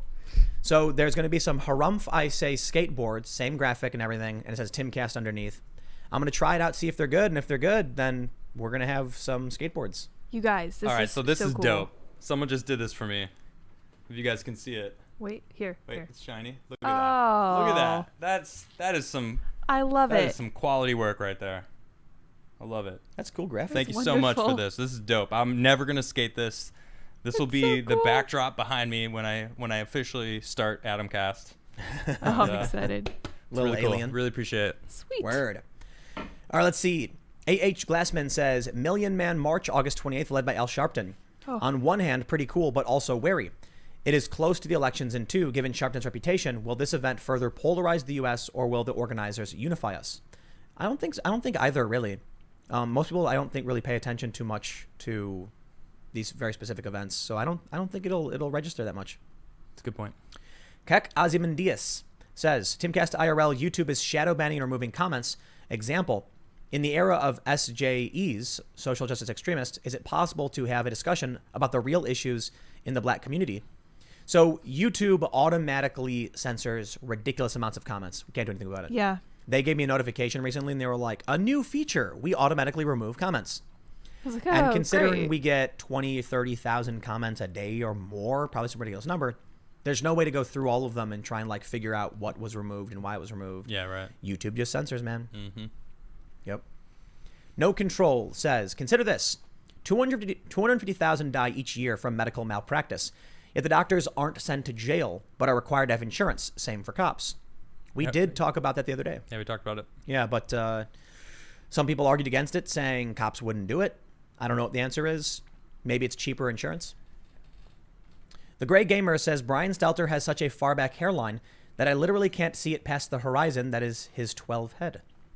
Well, people don't like that guy, I guess. Luke Walter says, Tim Pool for U.S. Secretary of Media 2020. Yes. I do not want to be involved in government in any capacity. Cool, If Those are the people that we need in government, though. Exactly. If the men in black showed up at my house knocking on my door and they said, Mr. Poole, we need you, I'd be like, give me a minute, let me get my shoes. I'd run out the back door, I'd be gone. I'd be hiding in the woods and be like, no way. But the bug out van is in the front. No, I'm just kidding. It's like run around the block and wait till they leave. What movie was it? 2012, I think, where they go to the woman's house and they're like, Dr. Smith or whatever, we need you. And she goes, for what? I'm like, come with us now. And she's like, I can't believe this. And they take her because they need a scientist. Yeah. I'd be like, no problem. Let me put my shoes on. I'd gone. But then I guess the world ended and she lived, so that'd probably be stupid of me. Because maybe they're like, the world's ending and we want to save your life. And I'm like, no! And I'd run away. I'm kidding. I just don't want to be involved in government and stuff. I feel ya. David Caballero says, will we ever see Lydia cast IRL? Well, there's an Adam cast. Yeah. A Lydia cast? This is my Lydia cast. All right. I'm going to start trying to speed things up because admittedly we have, unfortunately, too many super chats. Dark Renji says, what would you think about taking away a bit of power from the police?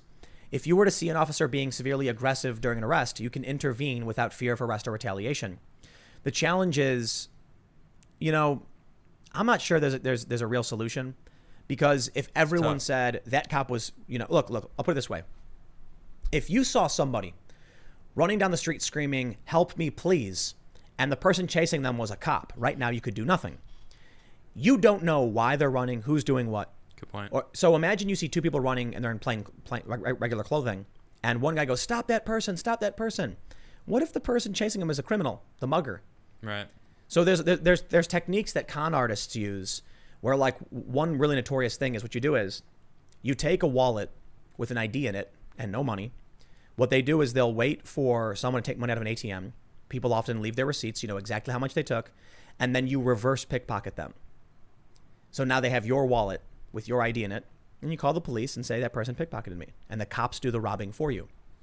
The reason I bring that up is just they exploit these circumstances. Yeah. So I don't know if there's a real solution to deal with this other than the reason why we don't allow people to not, tackle cops is because what if the cop has just stopped a serial killer?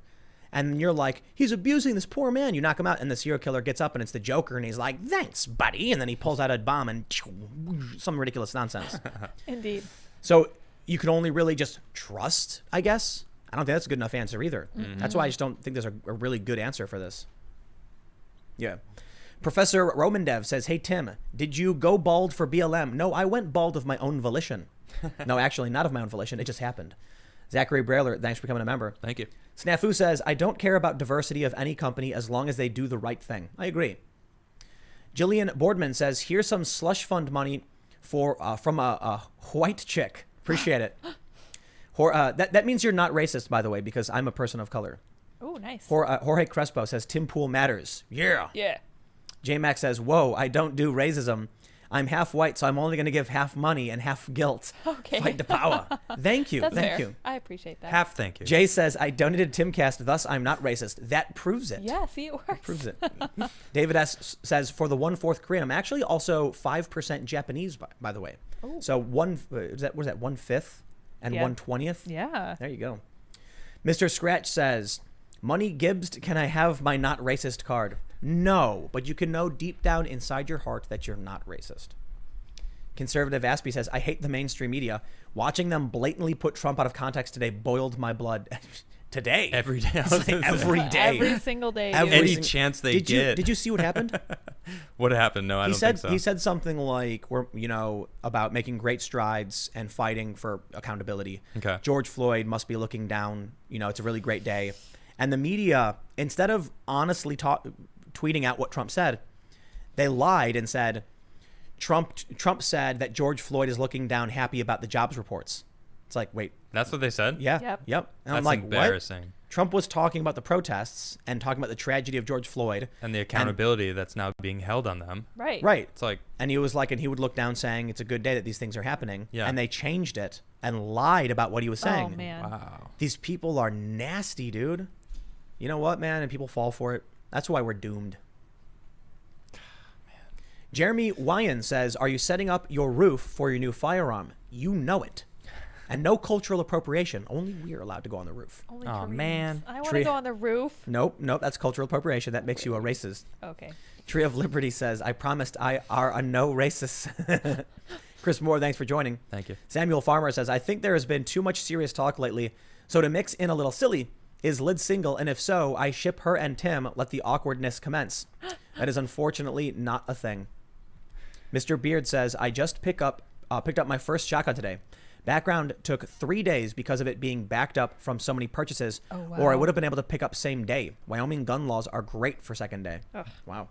Rude. Stacey says, it is behavioral sync. Bark Ivy, thanks for becoming a member. Thank you. Graf Von Tiro says, I see an article stating that Minneapolis is bound to have a severe food desert problem. And assuming they're serious about dismantling the police, it'll keep that way.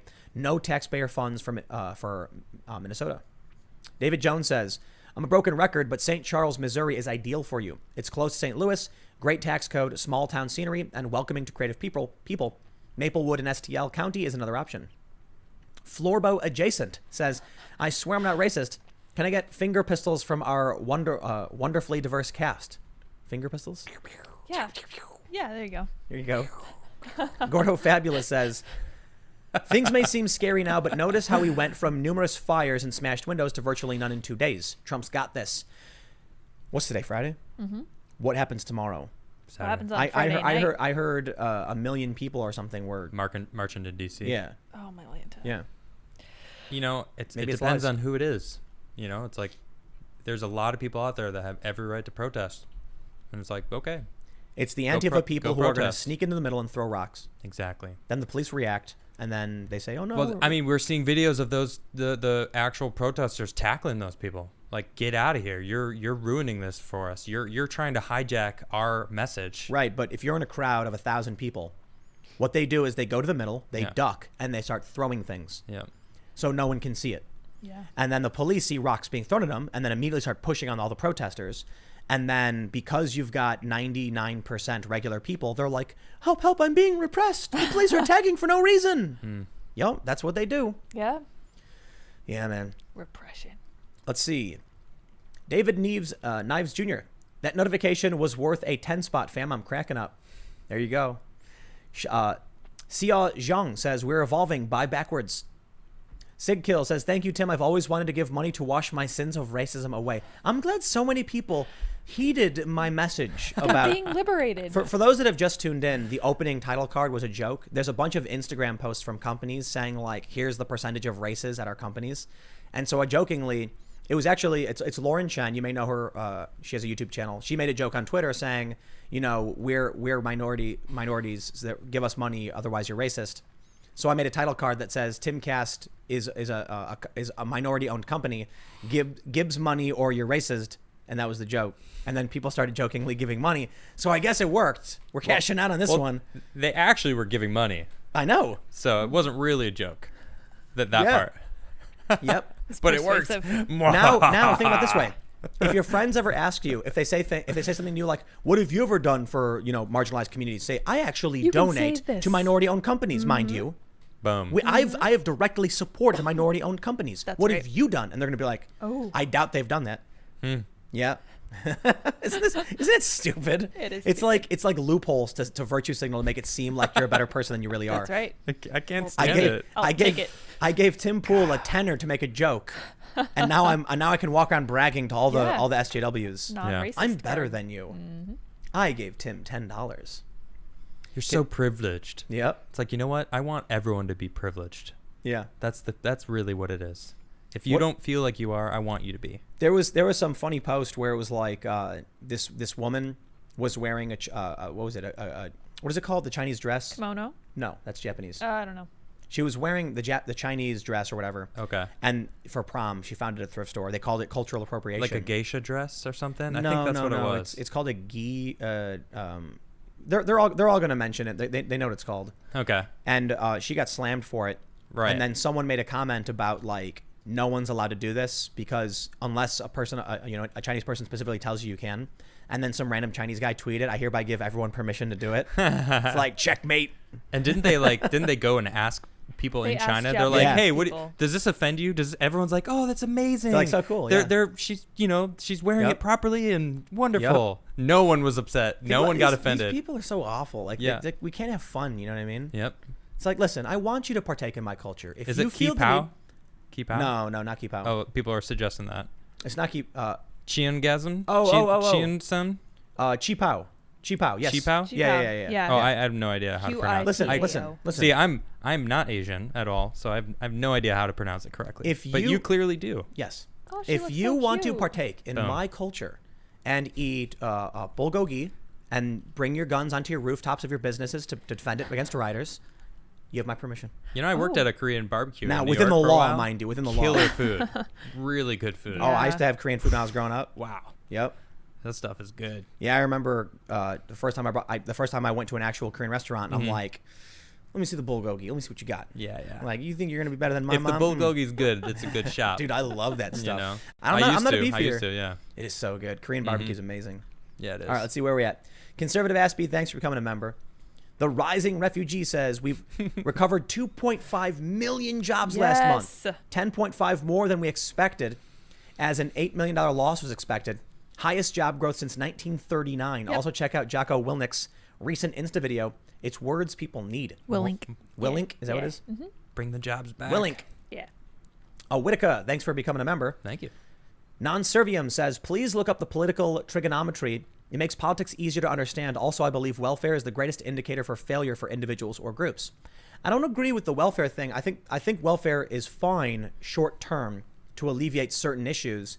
The problem is people get addicted to it, and then you end up with a dependent class. Yep. So I actually, when I was younger, received unemployment benefits. Saved my life. I would have been homeless. Yeah. And so I lost my job. It was a huge issue. I ended up suing this company. But in the meantime, I had unemployment checks coming in that were trash, by the way. I was a couple $100 a month, but I paid my rent. I was sleeping on the floor at some house, and I'm like, beats being homeless. And I wasn't looking for a handout. It was like, I pay taxes into this, man, for this reason. Yeah. And now because of that, it afforded me the opportunity to keep working instead of falling into homelessness and then complete disrepair. The problem is some people get addicted and they just never recover from it. Yep. We have to fix these systems. Or never want to recover from it either. Right. It's like too easy. They're comfortable. Yeah. Yep. I'm the Square Root says, hello guys, been lurking for a long time and want to say please keep up the good work in cutting through the BS and getting out the truth. We will. Joseph Michael says, you need to get Montaga IG on. He's running against AOC. He thinks the Floyd death is staged. Spin the UFO. They are coming in 4 weeks. Aliens. Oh, yes. Have you seen the meme of the aliens like this? I will spin it. Did you see the meme? It's a bunch of aliens and one of them's like this. I haven't seen it. And he says, we're up next. I'm so nervous. Yeah, Joe Rogan posted that one. It's fantastic. Dude. No, man. The aliens aren't next. What's next, Tim? So we had pandemic. Mm-hmm. We had race riots. Mm-hmm. We need a war. Dewey. Yeah. No, we don't need No. I mean, like, before we get to aliens, But we unfortunately, need to go it's through the coming. regular things first. Yeah. You know what we're in Right. now? This is like the last episode of the season where they do that anthology. Isn't it hurricane and tornado season now? Yeah. There you go. Isn't it that level? So you know how TV shows will do this thing where, like, instead of making a new episode, they just show clips from past episodes? Right, yeah. That was the stupidest thing ever. Very Like, what was the rude. point of that? I don't like it. Give the actors a break. That's kind of what we're in right now. We are in an anthology year. Yeah. So instead of getting one full story arc, Yeah. we're getting short stories. Like the first quarter was COVID. The second quarter will be race riots. Yep. The third quarter Good is going to stuff. be tornadoes, hurricanes, and natural disasters. Yep. And the no. fourth quarter is going to be full on civil war. Oh boy. Cool. Yeah, it's a mini series. Mark Tim's words here. It's wouldn't it be funny if it actually turned out that way? Like, think about it though. The I first, wouldn't say funny. the is first the best listen. word. The first No. quarter of this year was pandemic, and the second quarter is now race riots. Okay. What are the other That two may be quarters true. gonna be? What's the third quarter? Hurricanes, tornadoes, and natural disasters. You saw that Yellowstone. The poles thing. are shifting. Yeah, Yep. dude. What? Yellowstone earthquakes are a warning, the scientists say. I'm ready. My goodness. It's going to be fun. It's going to be fun. Finally, stuff Someone happening. in the chat said zombies are next. No. Oh, no. Zombies are next season, man. zombies. Oh, that's So next year. the Yeah. reason I'm saying there's a lot that's got to happen before the aliens come is because we're dealing with an escalating scale, an exponential gain in absurdity. Yeah. Mm-hmm. So right now the absurdity is, I got to tell you, man, if anyone, I used to talk about simulation theory. If there was ever a reason to believe in it, it's what's happening right now, because you have the COVID narrative and the Black Lives Matter narrative, and they can't connect. They can't coexist. No, they don't. They can't coexist. They really can't. Well, I think the COVID pandemic didn't really work for the Dems. It made them look bad, and they're like, "Oh man, we got to switch it up." They're happening at the same time. Well, CNN COVID is over, isn't it? No. CNN today complained that Trump he moved the chairs in the Rose Garden so they weren't social distancing. Yeah, that's ridiculous, though. Vice wrote an article. You saw this, right? Which one? You sent it to me, didn't you? The Vice article where it was like, I sent you the that. police aren't allowing the protesters to properly social distance in jail. You And it's can't. like, what? Mind They're blown. outside together. Yeah, Not social distancing. Dancing, marching. Well, if Yeah. you're a Republican, though, you're not allowed to social Listen, distance. Have you or ever have you ever do- played or Sim Earth? go to church? You ever play Sim Seriously. Earth? No, I haven't. Old school game? Mm-mm. You could just go into the menu and trigger a natural disaster. Ah, You'd be like, hurricane. Yeah. who is playing And the this? hurricane would come. I want a word. It really does feel like we're in a simulation, and the older brother handed the controller to the little kid or the keyboard, and the kid is now going like race riot and pandemic and civil war and tornadoes, and it's like we're going like running around freaking, everything's on fire, Hurricane. and it's just some little kid mashing buttons, Ugh. bang bang bang bang. So here's another prediction. Come August is when the dad or the older brother runs in and goes, no, stop mashing that. Oh, you're ruining my game. Oh, no, now what's going on? Donald Trump is president. What did you What hit? did you do? What button did you press? How long have they been playing the game? Joe Biden is seriously. running for office? Oh, Mom, Jeremy was mashing keyboards again. Now Joe Biden's the Democratic nominee. She's like, stop pressing the buttons. That's what's happening. That's why everything's absurd. Dang it, Nothing Jeremy. makes sense. This is all your fault. Simulation. It's actually just a little kid's video game. So do they reset it in August? That's what I need to know. We wake up one day and everything just goes completely back to normal. No. Trump quietly. Everyone's just standing there like this. and then we figure out who the NPCs really are. Right. And we're like, dude, Adam's not moving. Adam's not moving. She's calling you an NPC, bro. Hey. Adam's You not just moving. did the T Hey, pose. I don't hey, know. hey there. All right, let's read some more of these here super chats. Thomas Self says, so about this D&D campaign, an obvious good name for the show would be Pool Party or something. I think there's a huge market for you, by the way, because for some reason most D&D podcasts are ultra woke these days. Doesn't Sargon do D&D and stuff? I don't know. Yeah, he plays Magic, and so does I know Dank. Dankula does magic. Do they? Yeah, Cool. I don't know about Sargon. D&D would be fun. Why don't we create a culture war D&D? Ooh. Maybe it wouldn't work because the jokes would kind of go over people's That'd heads. be No, fun, I though. want to avoid that kind of stuff. I want to get into like a cool world with A different world. dragons and, And treasure just and make jokes irrelevant to mainstream stupid. Oh, sure. We'd make jokes, crack jokes about whatever. No, I mean, yeah, I'm saying we avoid Mm-hmm. the Yeah. political, Yeah, you play games to escape. get away from all it all. All right, let's see. Jessica says, James Corden and staff on the CBS Late Show last night told all white Americans can make the country better by apologizing to every African American we come across for our white privilege. Do not do that. Nope, that is so insulting. That's terrible advice. My goodness. What? Wow. Could you imagine? That's not going to fix anything. dare You know what? No, stop. Both of you, I want you to apologize to me right now because I'm Japanese. I'm thinking all right? of a word. And the Japanese were interned in this country. Yeah. I have a word. Before I was alive. By you. I wasn't born yet. Timothy. Specifically. I was a little strand of DNA. Tim, I have swimming around. I have 2 words for you, and they are not happy birthday, okay? I'm not apologizing to you. I did not intern you, okay? It's not my fault. No. Wait, what are the 2 words, though? They're not happy birthday, okay, Adam? Listen. I want to know the words. Yes. Adam, it was you personally who did this to me. Personally. Now, I was never interned. You know what? But I kind of we need to take this outside? I kind of feel like you're Is that legal in Jersey? I kind of feel like you're interning me right now. Let's take this outside, man. I'm trying to keep it legal. This is hate speech. Oh my gosh. Could you? You know, it's funny. We're really ragging on what these people think and believe, like how stupid that would be. This is what really bothers me about all this stupid stuff they believe is like. So I'm mostly white. My family wasn't even here during slavery. Yeah. They immigrated here from different parts of the world, from Europe and from in like literally the 1800s to 1900s, like late 1800s. Yeah. Well, I don't have anything to do with this. My family came here for a better life. We're literally immigrants who fought for a better life and still barely got it. Yeah. Like I'm the first person in my family's history to be, I guess to be successful in this capacity. Like no one in my family's got a college degree, except for my dad, I think. Like I'll keep my family stuff more private, but not successful people.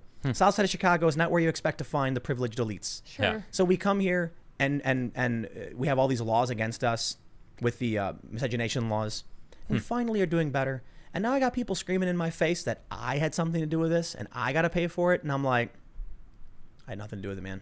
Yeah. You had nothing to do with it. You had nothing to do with it. My family, when they came, they were not interned in any way.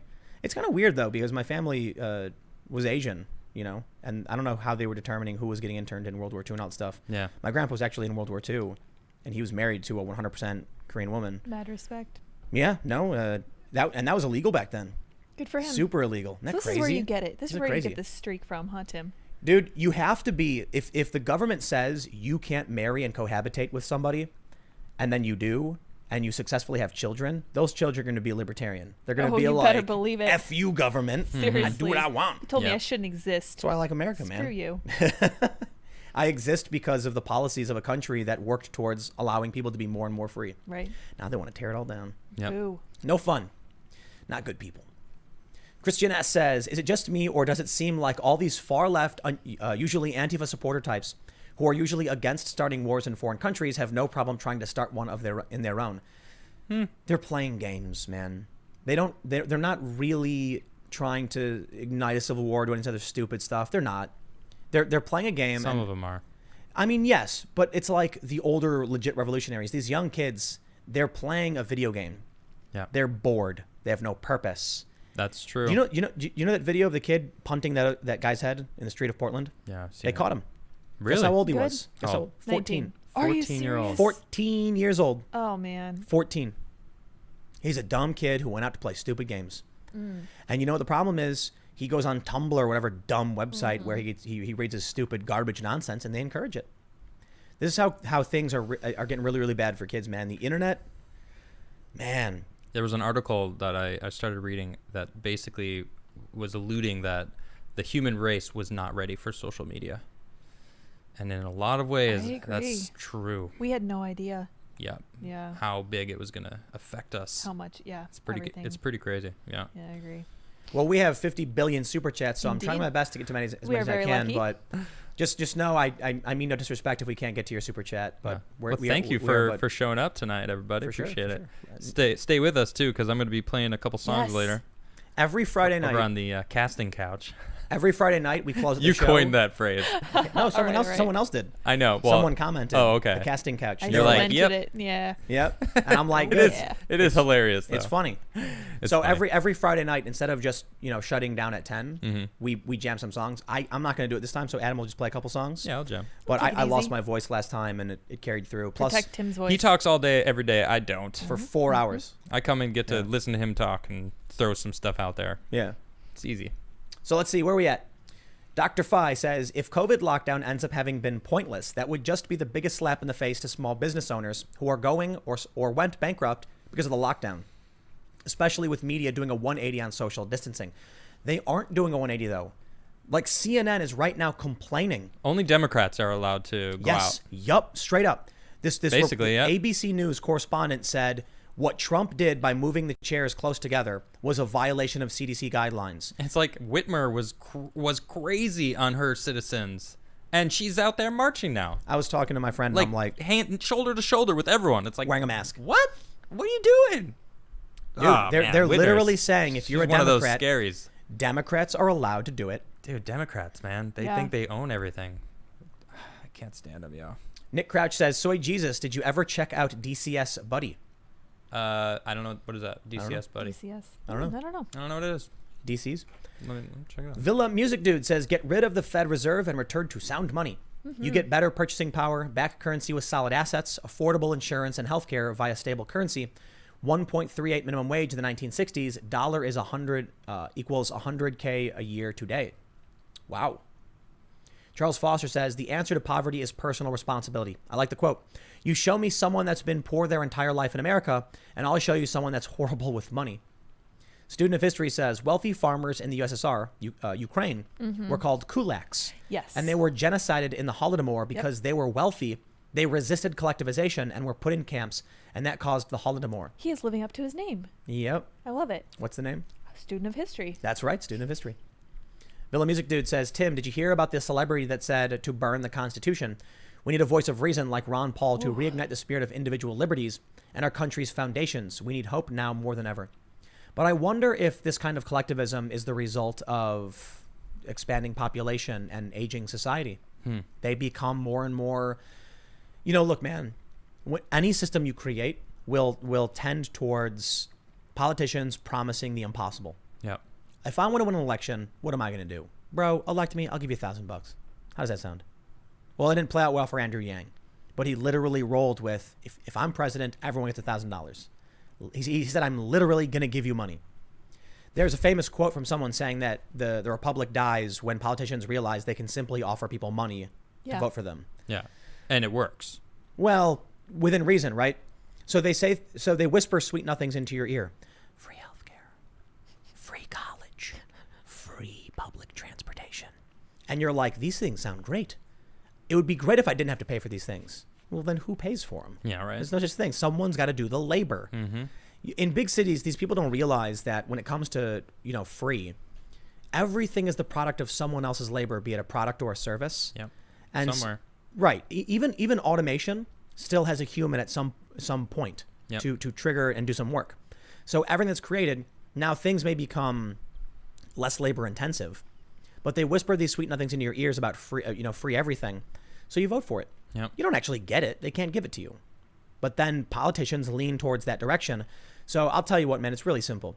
If a politician says, life isn't easy, you're going to have to work hard to succeed. And the other politician goes, he's a fascist, I'll just give you what you ask for. What are they going to vote for? I'll take the path of least resistance, man. Guy who's saying I'm going to have free stuff, well, that's a trick. And then you end up with an authoritarian dictatorship. Yep, Yeah. that's how that works. You know that quote? I don't agree with you, but I defend your right to say it. Right. Where did that sentiment go? Liberals used to exist, remember? Yeah. Remember when liberals were a liberals? thing? Yeah. Yeah. Now Now- liberals not the same anymore. It's millennials, man. Yeah. Yeah, you can see it at the New York But look, I got to Times. be honest. It's the fault of liberals. Hmm. It really is. So, I was thinking about what makes millennials lunatics.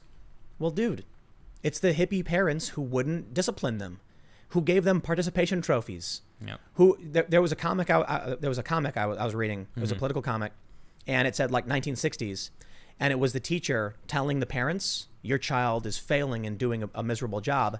and the parents look at the kid and say, "What are you doing?" And now it says, 2017 or whatever when the comic was made, and the teacher says your child is failing and doing wrong, and the parents yell at the teacher and say, "What did you do wrong?" Yeah. And the kid's sitting there all smug, like, I can do no wrong. That's where we're at. Yep, you're right. So all of our parents created the snowflakes. I got lucky. I got lucky. You got lucky. You got lucky. Everybody watching within reason got lucky. These poor millennials. These poor kids. What's funny is we used to joke a couple years ago, like as soon as these kids graduate college, man, they're going to get a cold splash of water in the face. No. You know what they did? Change the world. No, they went around splashing other people in the face, screeching at the top of their lungs, gimme, gimme, gimme. Yep. And they were like, fine, take it. Now you've literally got the New York Times being like, just take the great lady and just do whatever you want with it. Leave me alone. Yeah. Yep. Oh, man. You know what? I want to see? If the New York Times doesn't fire all 160 of those employees, they will no longer exist.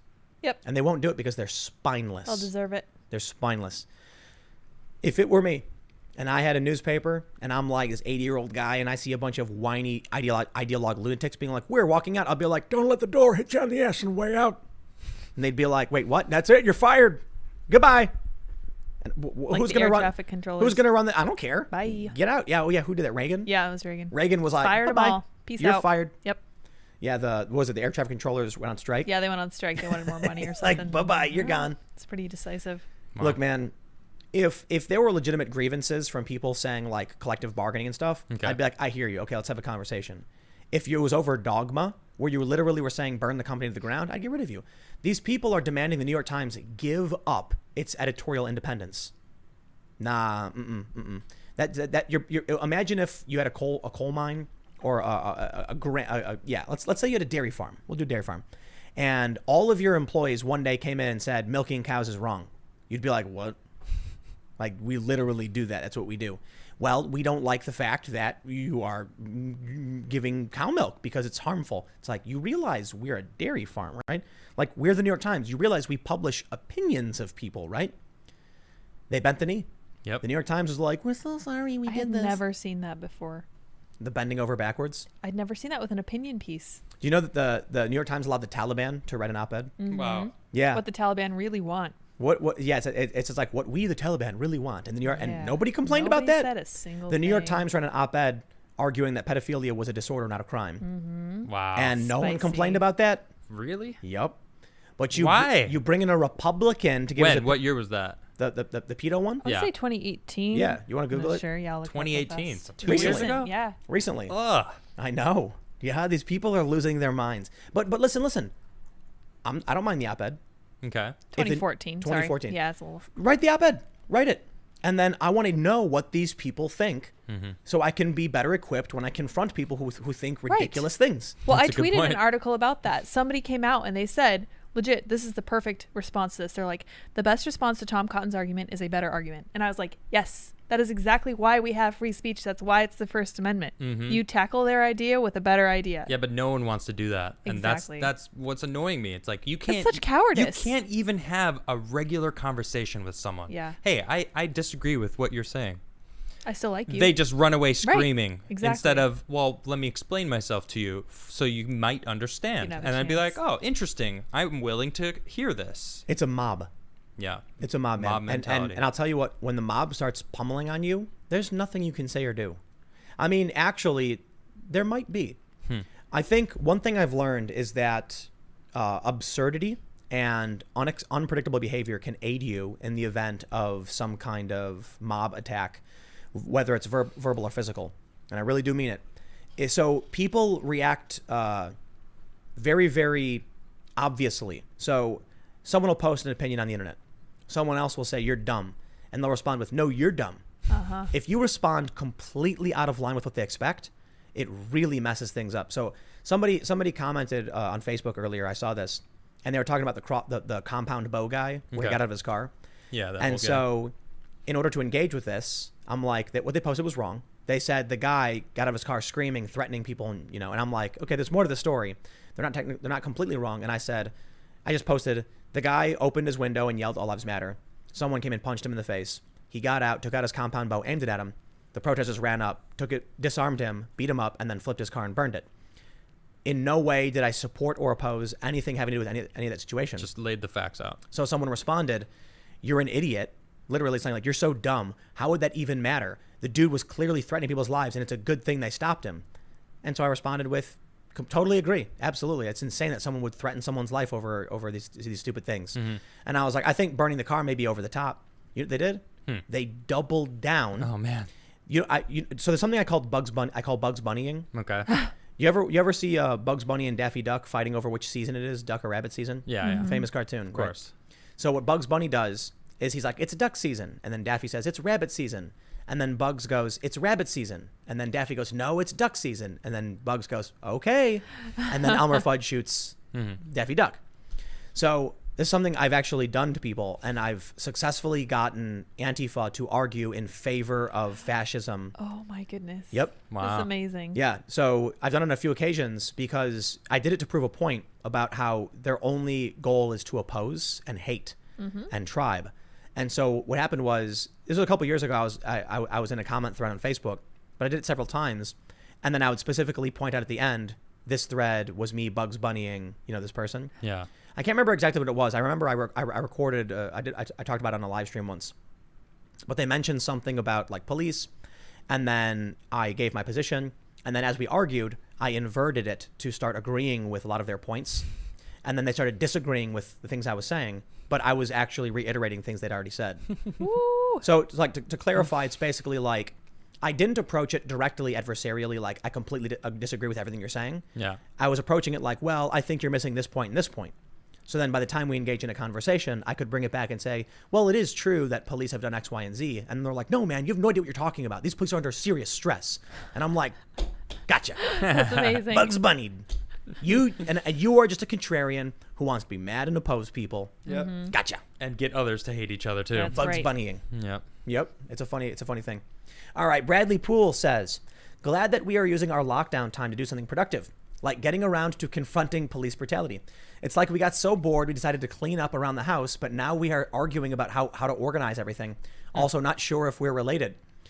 Well, if your last name is Poole with no E, probably somewhere down the line. Yeah. Cool. So there's a really funny, who tweeted this? Matt Walsh, where he was like, phase 1. He was like, slowly reopen businesses, and retail curbside delivery. Right. Phase 2. Loot and burn local businesses in your city. Phase 3, reopen churches at 20% capacity. Like, that's what we did. That's exactly what's happening now, though. Yep. I it's love funny it. because Wow. it's true. Yeah. I wonder if there's a better way to sort through I wish super we could chats. sort by amount, honestly.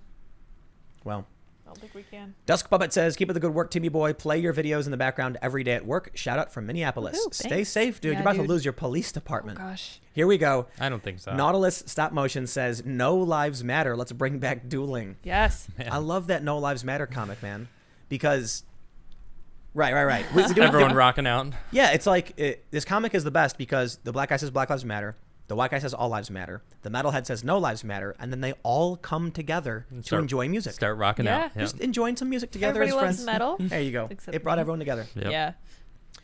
Let's see. Grumrock says Black Bloc is supposedly going to be in Toronto tomorrow. People are reporting stacks of bricks popping up all around the protest area. Businesses are boarded up, but I'm going anyway. Wow. This is something that's Be really safe. it's really funny with how they're debunking the bricks. Yeah. So a lot of stories are coming out saying like, no, this is confirmed part of this, that, or this. And I'm like, it's really weird. You mentioned those bricks, they were part of a construction project. They boarded up all the windows and everything. Yeah. They're not doing construction. No, they're not. And what the first time this was noticed, it was literally a stack of bricks in front of a courthouse with nothing else going on, and the bricks didn't even match the color of the courthouse. Right. Yeah. And the guy's like, there's no construction here. Right. What are these bricks doing here? Right. And now all these Antifa people are posting jokes like, totally, man, these people eat up propaganda like it's Skittles. like Skittles. There They you just go. pouring them in their mouth. Ooh, piece of candy. Taste They're the doing rainbow. these things like, I'm seeing people post, how do I sign up for Antifa? Where's the Antifa organizer? How do I get my Soros not check? real. And it's like, are you serious? You read some stupid propaganda piece from Antifa and now you think there's no organizers? Yeah. Project Veritas has video of them doing combat training. Wow. Combat training in and of itself is not illegal. Having a storefront where you recruit people is not in and of itself illegal. But they're literally an Antifa organization with a branded name called The Base. Yeah, seriously. And they train people to fight and share their ideology and recruit and are organized and have leaders who come in and teach you what to do and promote terroristic activities on Twitter. Huh. Yeah. So I'm sure they don't exist. so though. it's funny. I've seen some people I know, I'm not going to name them, posted on Twitter about this. So I instantly they were like, where are the Antifa leaders? What are their names? How do I find them? How do I donate to these organizations and get involved? And so, you know what I did? I DM'd them like, here you go. Here's a link. Here's a link. Here's a name. Here's them with a tattoo. Here's all the information you need. And here's the name of their group called blank Antifa. And it's like, there's actually a group with some leaders and financing and organization and meetings and a vetting process. You can find it. And it says how to join. And I'm like, So in the United States, you're allowed to do all those things. But here's what I'm trying to tell people. Listen, if you go up to somebody and punch them in the face, you will get arrested for assault and maybe battery, depending on your jurisdiction. Illinois, it's assault and battery. If you go up to somebody and you yell a racial slur and punch them in the face, it's now a hate crime. Mm-hmm. So if you are if you're a regular person and you throw a brick through a window, you get vandalism charges. If you have a tattoo that says, Antifa, whatever, and you're part of an organization that engages in ideologic extremism, they're going to add terror to your charge because your goal was terrorism related. Yeah. I think it's funny that they complain that these people who want the hate crime bills get mad about the political motivation additions to criminal charges. It's like, nah, man, you asked for this. Mm-hmm. Like about the ticket. If you're complaining about hate, and you want hate crimes, well, that's an ideological motivation for a crime. The same is true for Antifa. It's an ideological motivation for a crime. They tack it on top. I don't necessarily agree with it. I think vandalism is vandalism, but you reap what you sow. All right, let's see. What do we got here? I'll be right back. We are about 5 minutes away, and we'll need to plug this stuff in and get it all set up. I gotta go grab priorities. Priorities. I'm gonna go get some whiskey. Oh, yeah. Whiskey. Right. Okay. It's just, that's how I do it. So we gotta roll. Super chat. I'll be back. Well, if you haven't already, give a little tap on your phone if you're on your phone to boop the like button. Only if you have not already. A little tap. Only if you've already done it, don't do it because then it actually erases the like button. Yeah. And subscribe, like, notification bell, all that good stuff. And actually, in the description below, there's merchandise, and we have this really awesome graphic designed by one of the people who hangs out and watch. It was actually a commenter who had the idea of a T-shirt that says "Harumfi Say," and then somebody actually designed a "Harumfi Say" T-shirt, and it's me, all smug-looking with a bubble pipe. And that's in the link in the description. Tuxedo. You can get your very own Harumfi Say T-shirt. So we are waiting for an Adam shirt and a Lydia shirt. I think we might have them soon. Lydia shirt is in the works. Yeah, the Lydia one is like "I bear your burdens." It's a Skyrim reference. Yeah.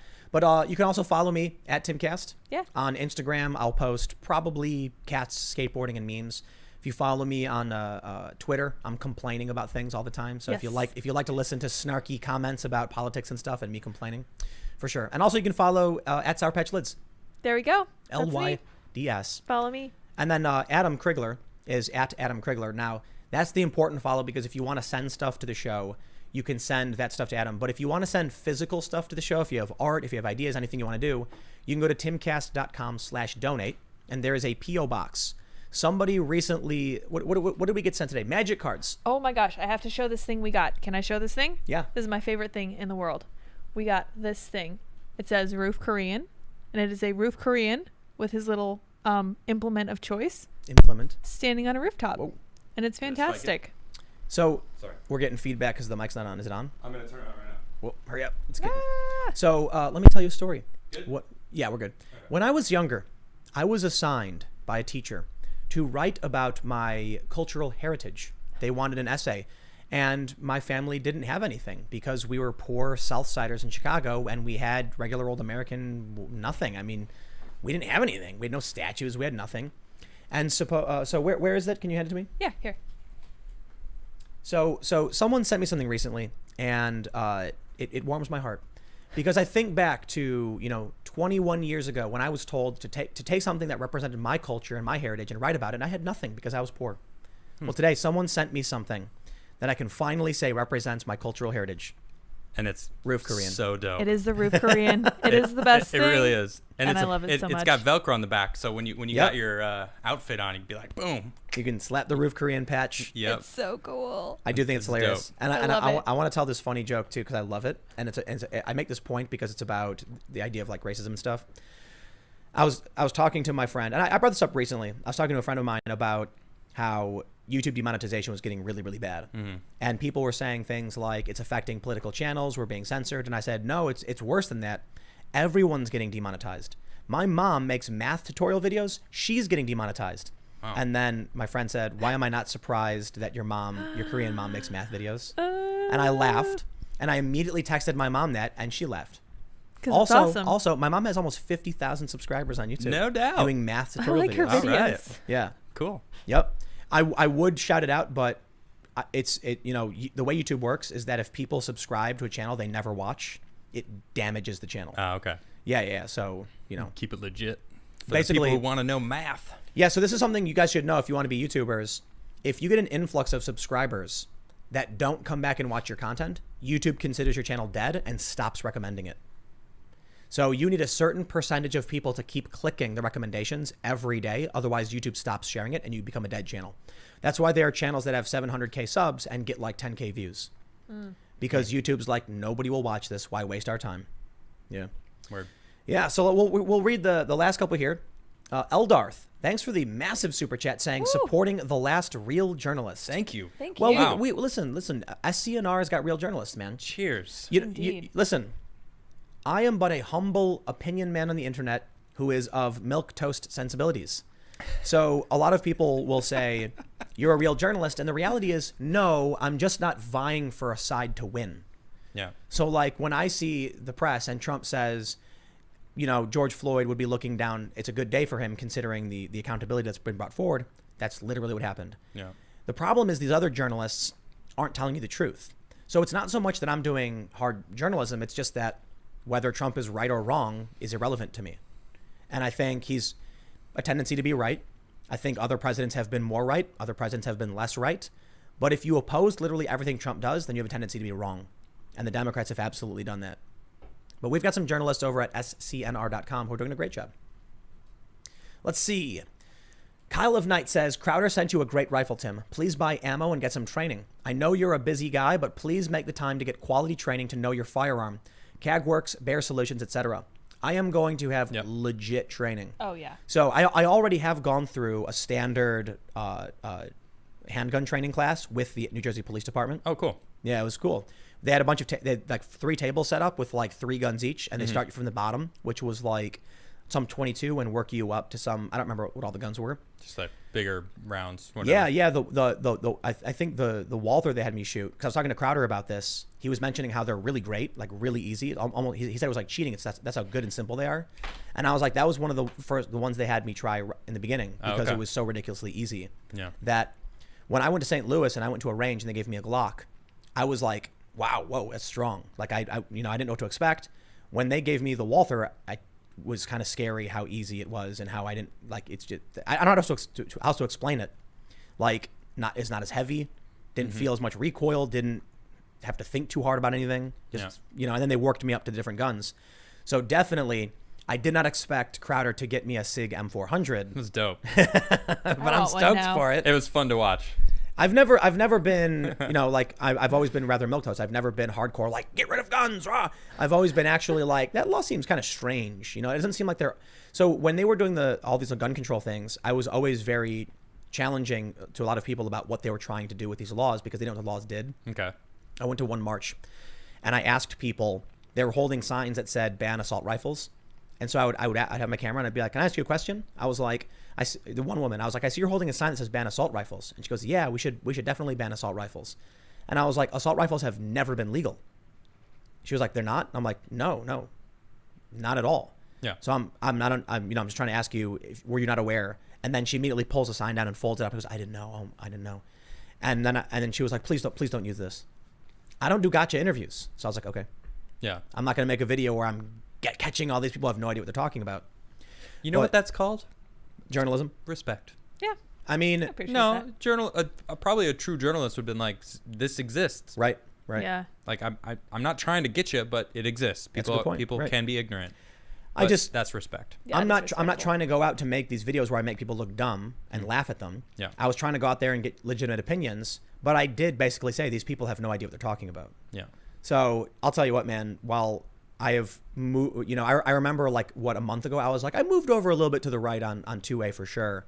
And then after all this, I'm like, I can't go any further on 2A. Bring them up, like, Crowder, give me that gun. Time to go get. I know. We're gonna get a big gun safe. We're gonna get a wreck. There was no question. No. It's a.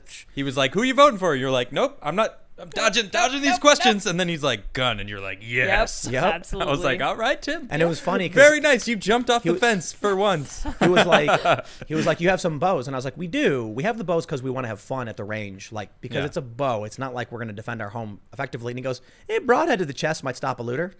And I'm like, slow him down. Could you imagine someone running through a suburban neighborhood with a broadhead through their chest, screaming at the top of their lungs, and then falling over in the middle of the street? No, they'd probably try to pull it out and make it much worse. You can't pull it out. Yeah, you can't. You can't pull it out. I'm sure you could. Well, but it would just do a significant amount of damage. Can't think about it.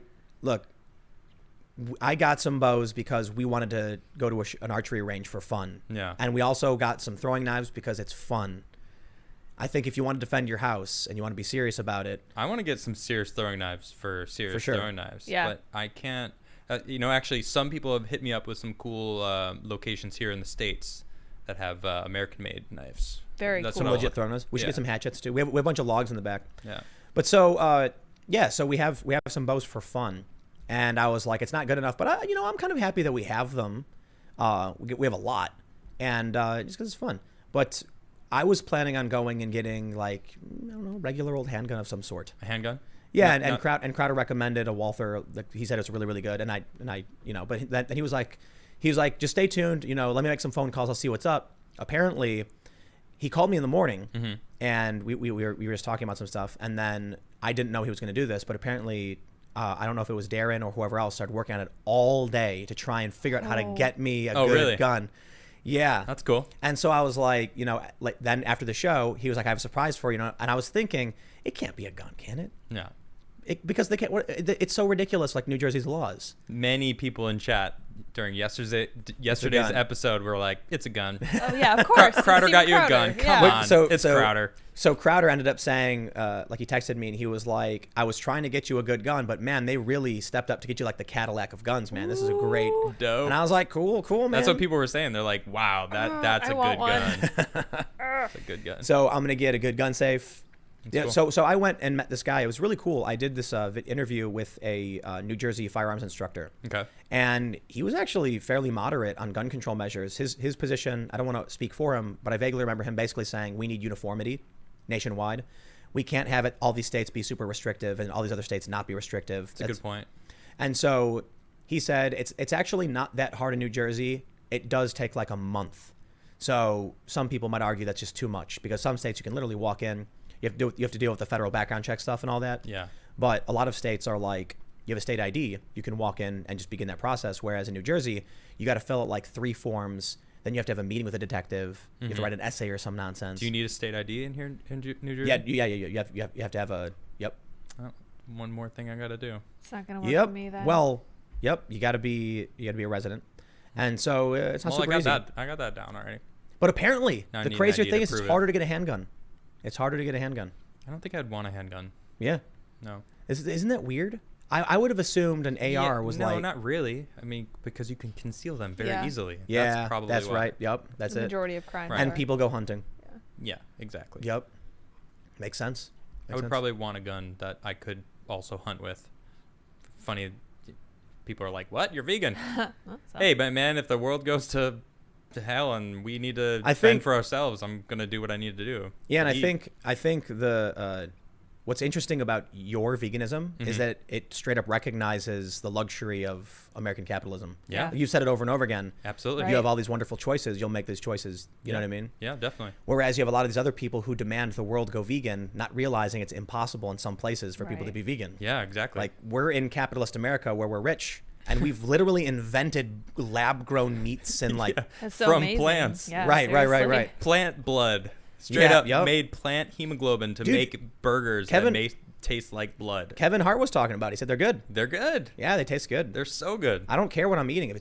This is the funny thing. Like, I don't care if you give me, like, we're talking about Fear Factor. When it's like, you're going to eat a cow's eye. I'd be like, no, it's a cow's eye. Wow. Is it cooked? I don't care. We eat it's sushi. Like my joke about Fear Factor was like, I never liked raw anything. okay, first of Yeah. all, Fear Factor got canceled because they had him drink, bull emissions, I guess, to put it mildly. Whatever. Why would that be the line? The breaking point. Come Yeah, I don't on. know. Come on. I mean, I guess that's the breaking point. Why? If you're telling me that I'm gonna eat like so when they're like, this is the intestines of an ostrich or something, I'm like, dude, I eat chicken all the time, bro. I'm not stressing over eating a bird. I know, but that still has an animal die. At Dude. least with the bull stuff. Listen. He got off. I'd be willing to bet. We're gonna get nasty. So if your kids gosh. are All listening, right, tune out. Oh, Earmuffs. I just steered the Earmuffs. conversation. This is Sorry, Adam's- this is I couldn't Adam's help fault. myself. Entirely this Adam's is fault. Adam's fault. Earmuffs. Earmuffs your kids. It's too late. So do you know how cheese got invented? No. I was reading about it, and apparently when they would kill an animal, they would store its milk in the stomach Okay. and then tie off the stomach to save it for later. Right. Yeah. And then the stomach lining has rennet or whatever in it, and it would curdle into cheese. Okay. By the time they opened it up, It was cheese. It was cheese, and it was like a crude cottage kind of cheese, Okay. And then over time they refined it and aged it and figured out how to make different cheeses. Now that you mention why is that the limit, I have to Oh, no. imagine in ancient times they killed the bull. Yeah. And they did not want to waste anything. Anything. So there's like a big old sack of emissions. We'll just say liquid protein. Yep. Maybe. Yep. Look, Yep. but let's get serious for a minute. Oh my goodness. Let's get serious because we ask the hard questions here on TimcastIRL. Yes, we do. Oh my goodness. At a time, Why? at a time when humans were desperate for food to maximize their protein intake, would they forego a sack of bull? Probably not. Definitely Emissions. not. Probably not. Definitely not. Would they put it into the stomach and tie it off and make cheese with it? They'd make a pudding. Yeah. I'm so glad. I'm seeing the viewers just drop. They're like, I'm out of glad here. I'm This is here. too much. Oh, This I is don't what care. did Fear Factor in. Good job, guys. Oh, man. Oh my goodness. The Okay. whiskey hasn't even hit me yet. Oh my gosh. It's Friday night. All right. Well, ladies and gentlemen, if you haven't already, give us a like. We're about to break 10,000 likes. That's really, really awesome. Thank you It for is. not leaving. Smash that like And- button. Smash it. Smash it. It's been a crazy past week. You know, our viewership has been skyrocketing. All we do is we hang out. You know what I mean? I always tell people, just do your thing. And apparently it's worked. We started doing the show end of January with like 2,000 live viewers. And we're like, that's really cool. Yeah, dude. Yep. 24,000, 30,000. It's been crazy. nuts. You guys are awesome. Yeah, really. Thank you. Awesome. Can't Yeah. believe it. Also, I want to say thanks to whoever sent this book, Starship Trooper. I never read the book, but I hear the book is way more Almost stole legit it than the already. movie. Yes. So I'm stoked. I think this is gonna work its way around the house. People are all like, "Ooh, Definitely. Are you reading that? Are you reading that?" And I'm like, I'm reading it. Back off. So I'm gonna read this. So I'm excited about that. We have Thank you. 10K likes. Thank Appreciate you about guys. Boom. There it is. Yeah. So also don't forget to follow me on Twitter and Instagram at Timcast. Yep. Follow at Adam Krigler. Yep. That's- ADAMCRIGLER. If you're just listening, thank you. Follow at Sour Patch Lids, LYDS, Yep. for spicy memes. Yes, indeed. And we're going to be hanging out for a little bit longer. Yep. But Adam's going to play some music. Yeah, let me get because over there. So let me just put it this way. Normally, at this time, we would just say goodbye and turn it off. Because it's Friday night, because we're all musicians, Adam and I, for the past couple of weeks, have been jamming out with a couple songs. So I'm not going to play tonight because last week, we've been recording music because we want to actually put out some legit songs. I'm looking for an animator to animate this war story song. And so I'm not going to sing tonight, but we'll have Adam play a couple songs for you guys. For those that want to stick around, hang out, drop in some super chats, feel free to do so. And yeah, let's see if we can get the audio working for Adam here real quick.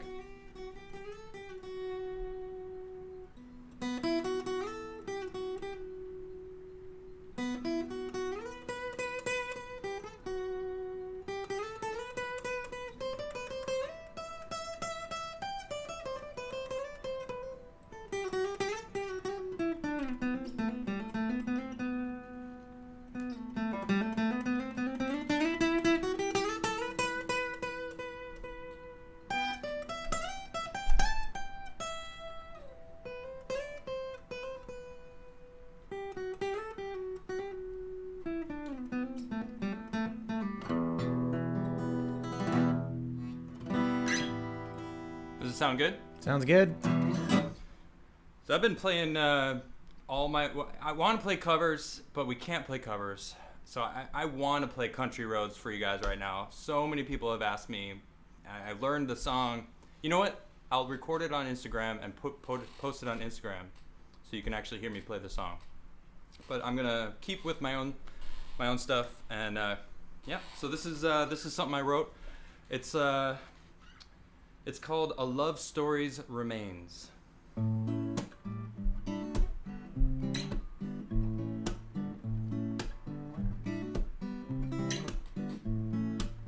Well, hello, miss, I'd love to kiss your lovely name.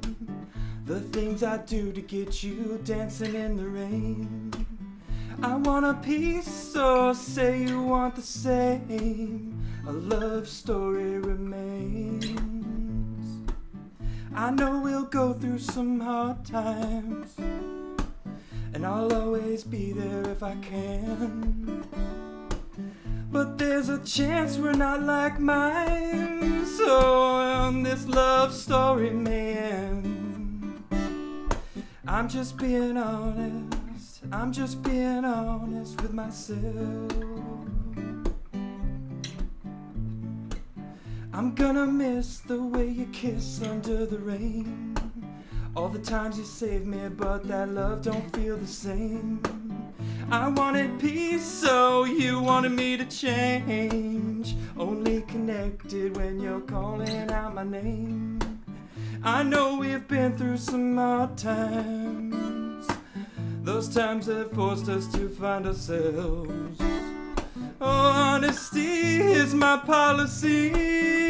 Yeah, we might be better with someone else. I'm just being honest, I'm just being honest with myself. Well, come and sit, let's take a trip down memory lane. If I had to choose, baby, I wouldn't change a thing.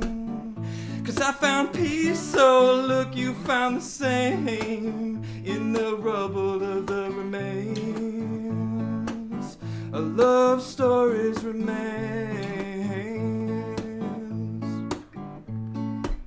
I found a peace of mind, something you had me find. Just be honest, just be honest with yourself.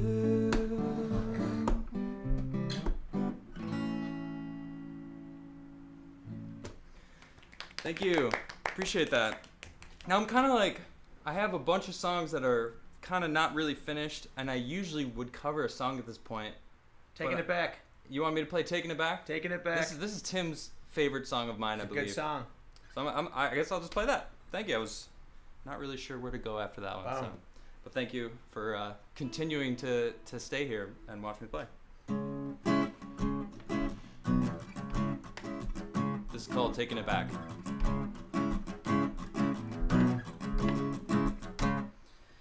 If I was a younger man, I'd probably make the same mistake twice. The closer the heart is, the harder it becomes to do what's right. Even through the thick and thin, secretly we want to win. Well, I'm taking it back, taking it back, taking it back. It's time to confess our sins.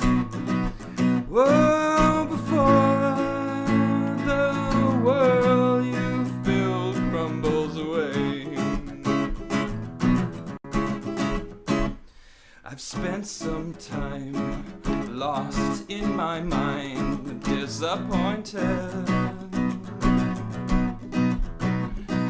Well, that's just the sting from expecting, and that's what you get.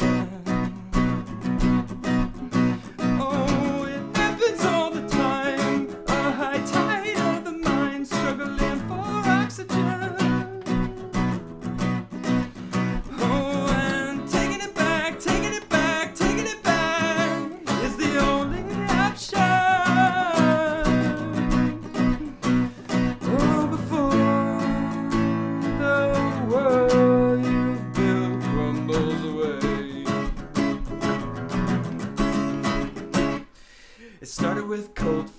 begin again. Hindsight's obviously the clearest option. I'm taking it back with all that I believe in. Everything happens, I won't fight the reason.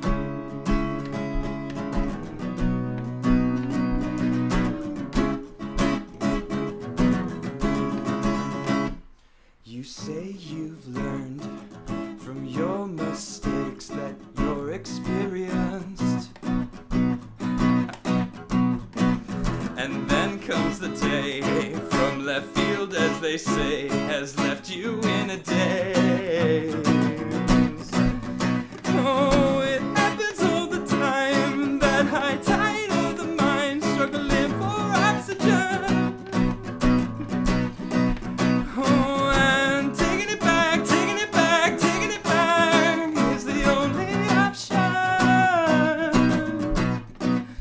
Oh, before the world you built crumbles away. It started with cold feet, let me begin again. Hindsight's obviously the clearest option. I'm taking it back with all that I believe in. Everything happens, I won't fight the reasons. Thank you. You know, I kind of want to play one more. Do it. This is the one I just love playing this one. It makes me feel really good, and it reminds me of a really good moment in my life, and it's just about good stuff.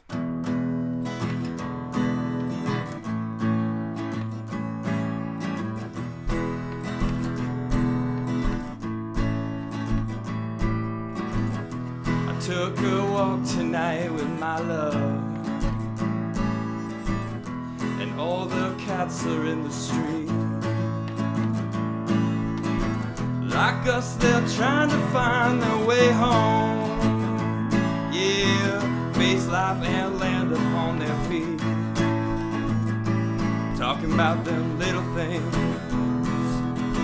the little things that make you sing and feel alright. A natural high inside, like sunshine and rain. A fresh coffee to start my day. Well, I'm just glad I found my way home with you. I've been walking it so long. Well, now I'm walking with you. I've been walking it so long. But now I'm walking with you. I've been walking it so long. Now I'm walking with you. I've been walking it so long. Sun sits alone, the colonnade. Well, all good dogs and bad are on their way.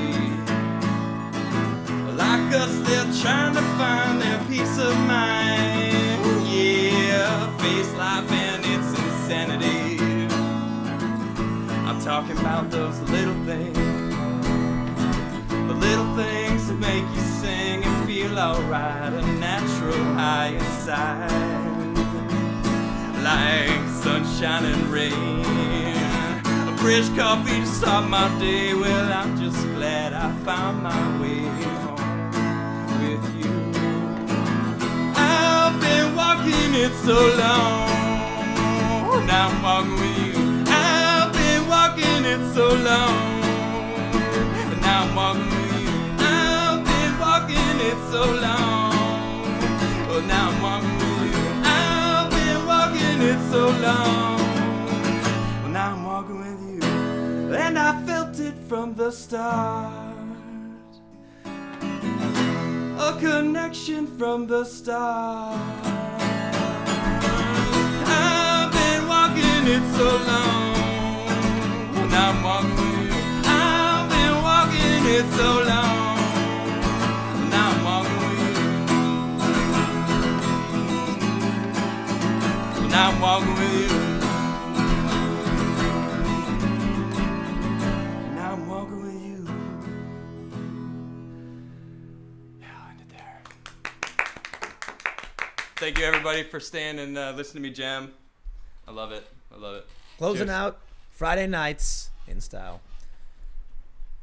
Adam is now walking back over, and we are going to I have returned. fix the microphones here. So that's it, man. That's Friday night. Thanks for hanging out, everybody. Like, share, subscribe, all that good stuff. We will be back next week, Monday through Friday, 8 p.m. You can follow at Timcast, at Adam Krigler, at Sour Patch Lids, LYDS. We're gonna we put up clips from the show, so we break them apart, and you'll probably find them popping up. But you can catch the live show Monday through Friday, 8 p.m. And Friday night is jam night. Unfortunately, no jamming for me. That's okay. None for me, but maybe next week. And we're really Definitely working on next week. We're working on getting these songs recorded, so that's actually a process going through right now. Yep. These things take time, unfortunately, but I'm also looking for a good animator. Somebody emailed me before. I lost their email. I feel really bad because it was great stuff, but we'll wrap it up there. Thanks for hanging out, everybody. Stick around, and we will see you with clips tomorrow on this channel, so make sure to subscribe, but we'll be back live Monday at 8 p.m. Adios. Have a good weekend.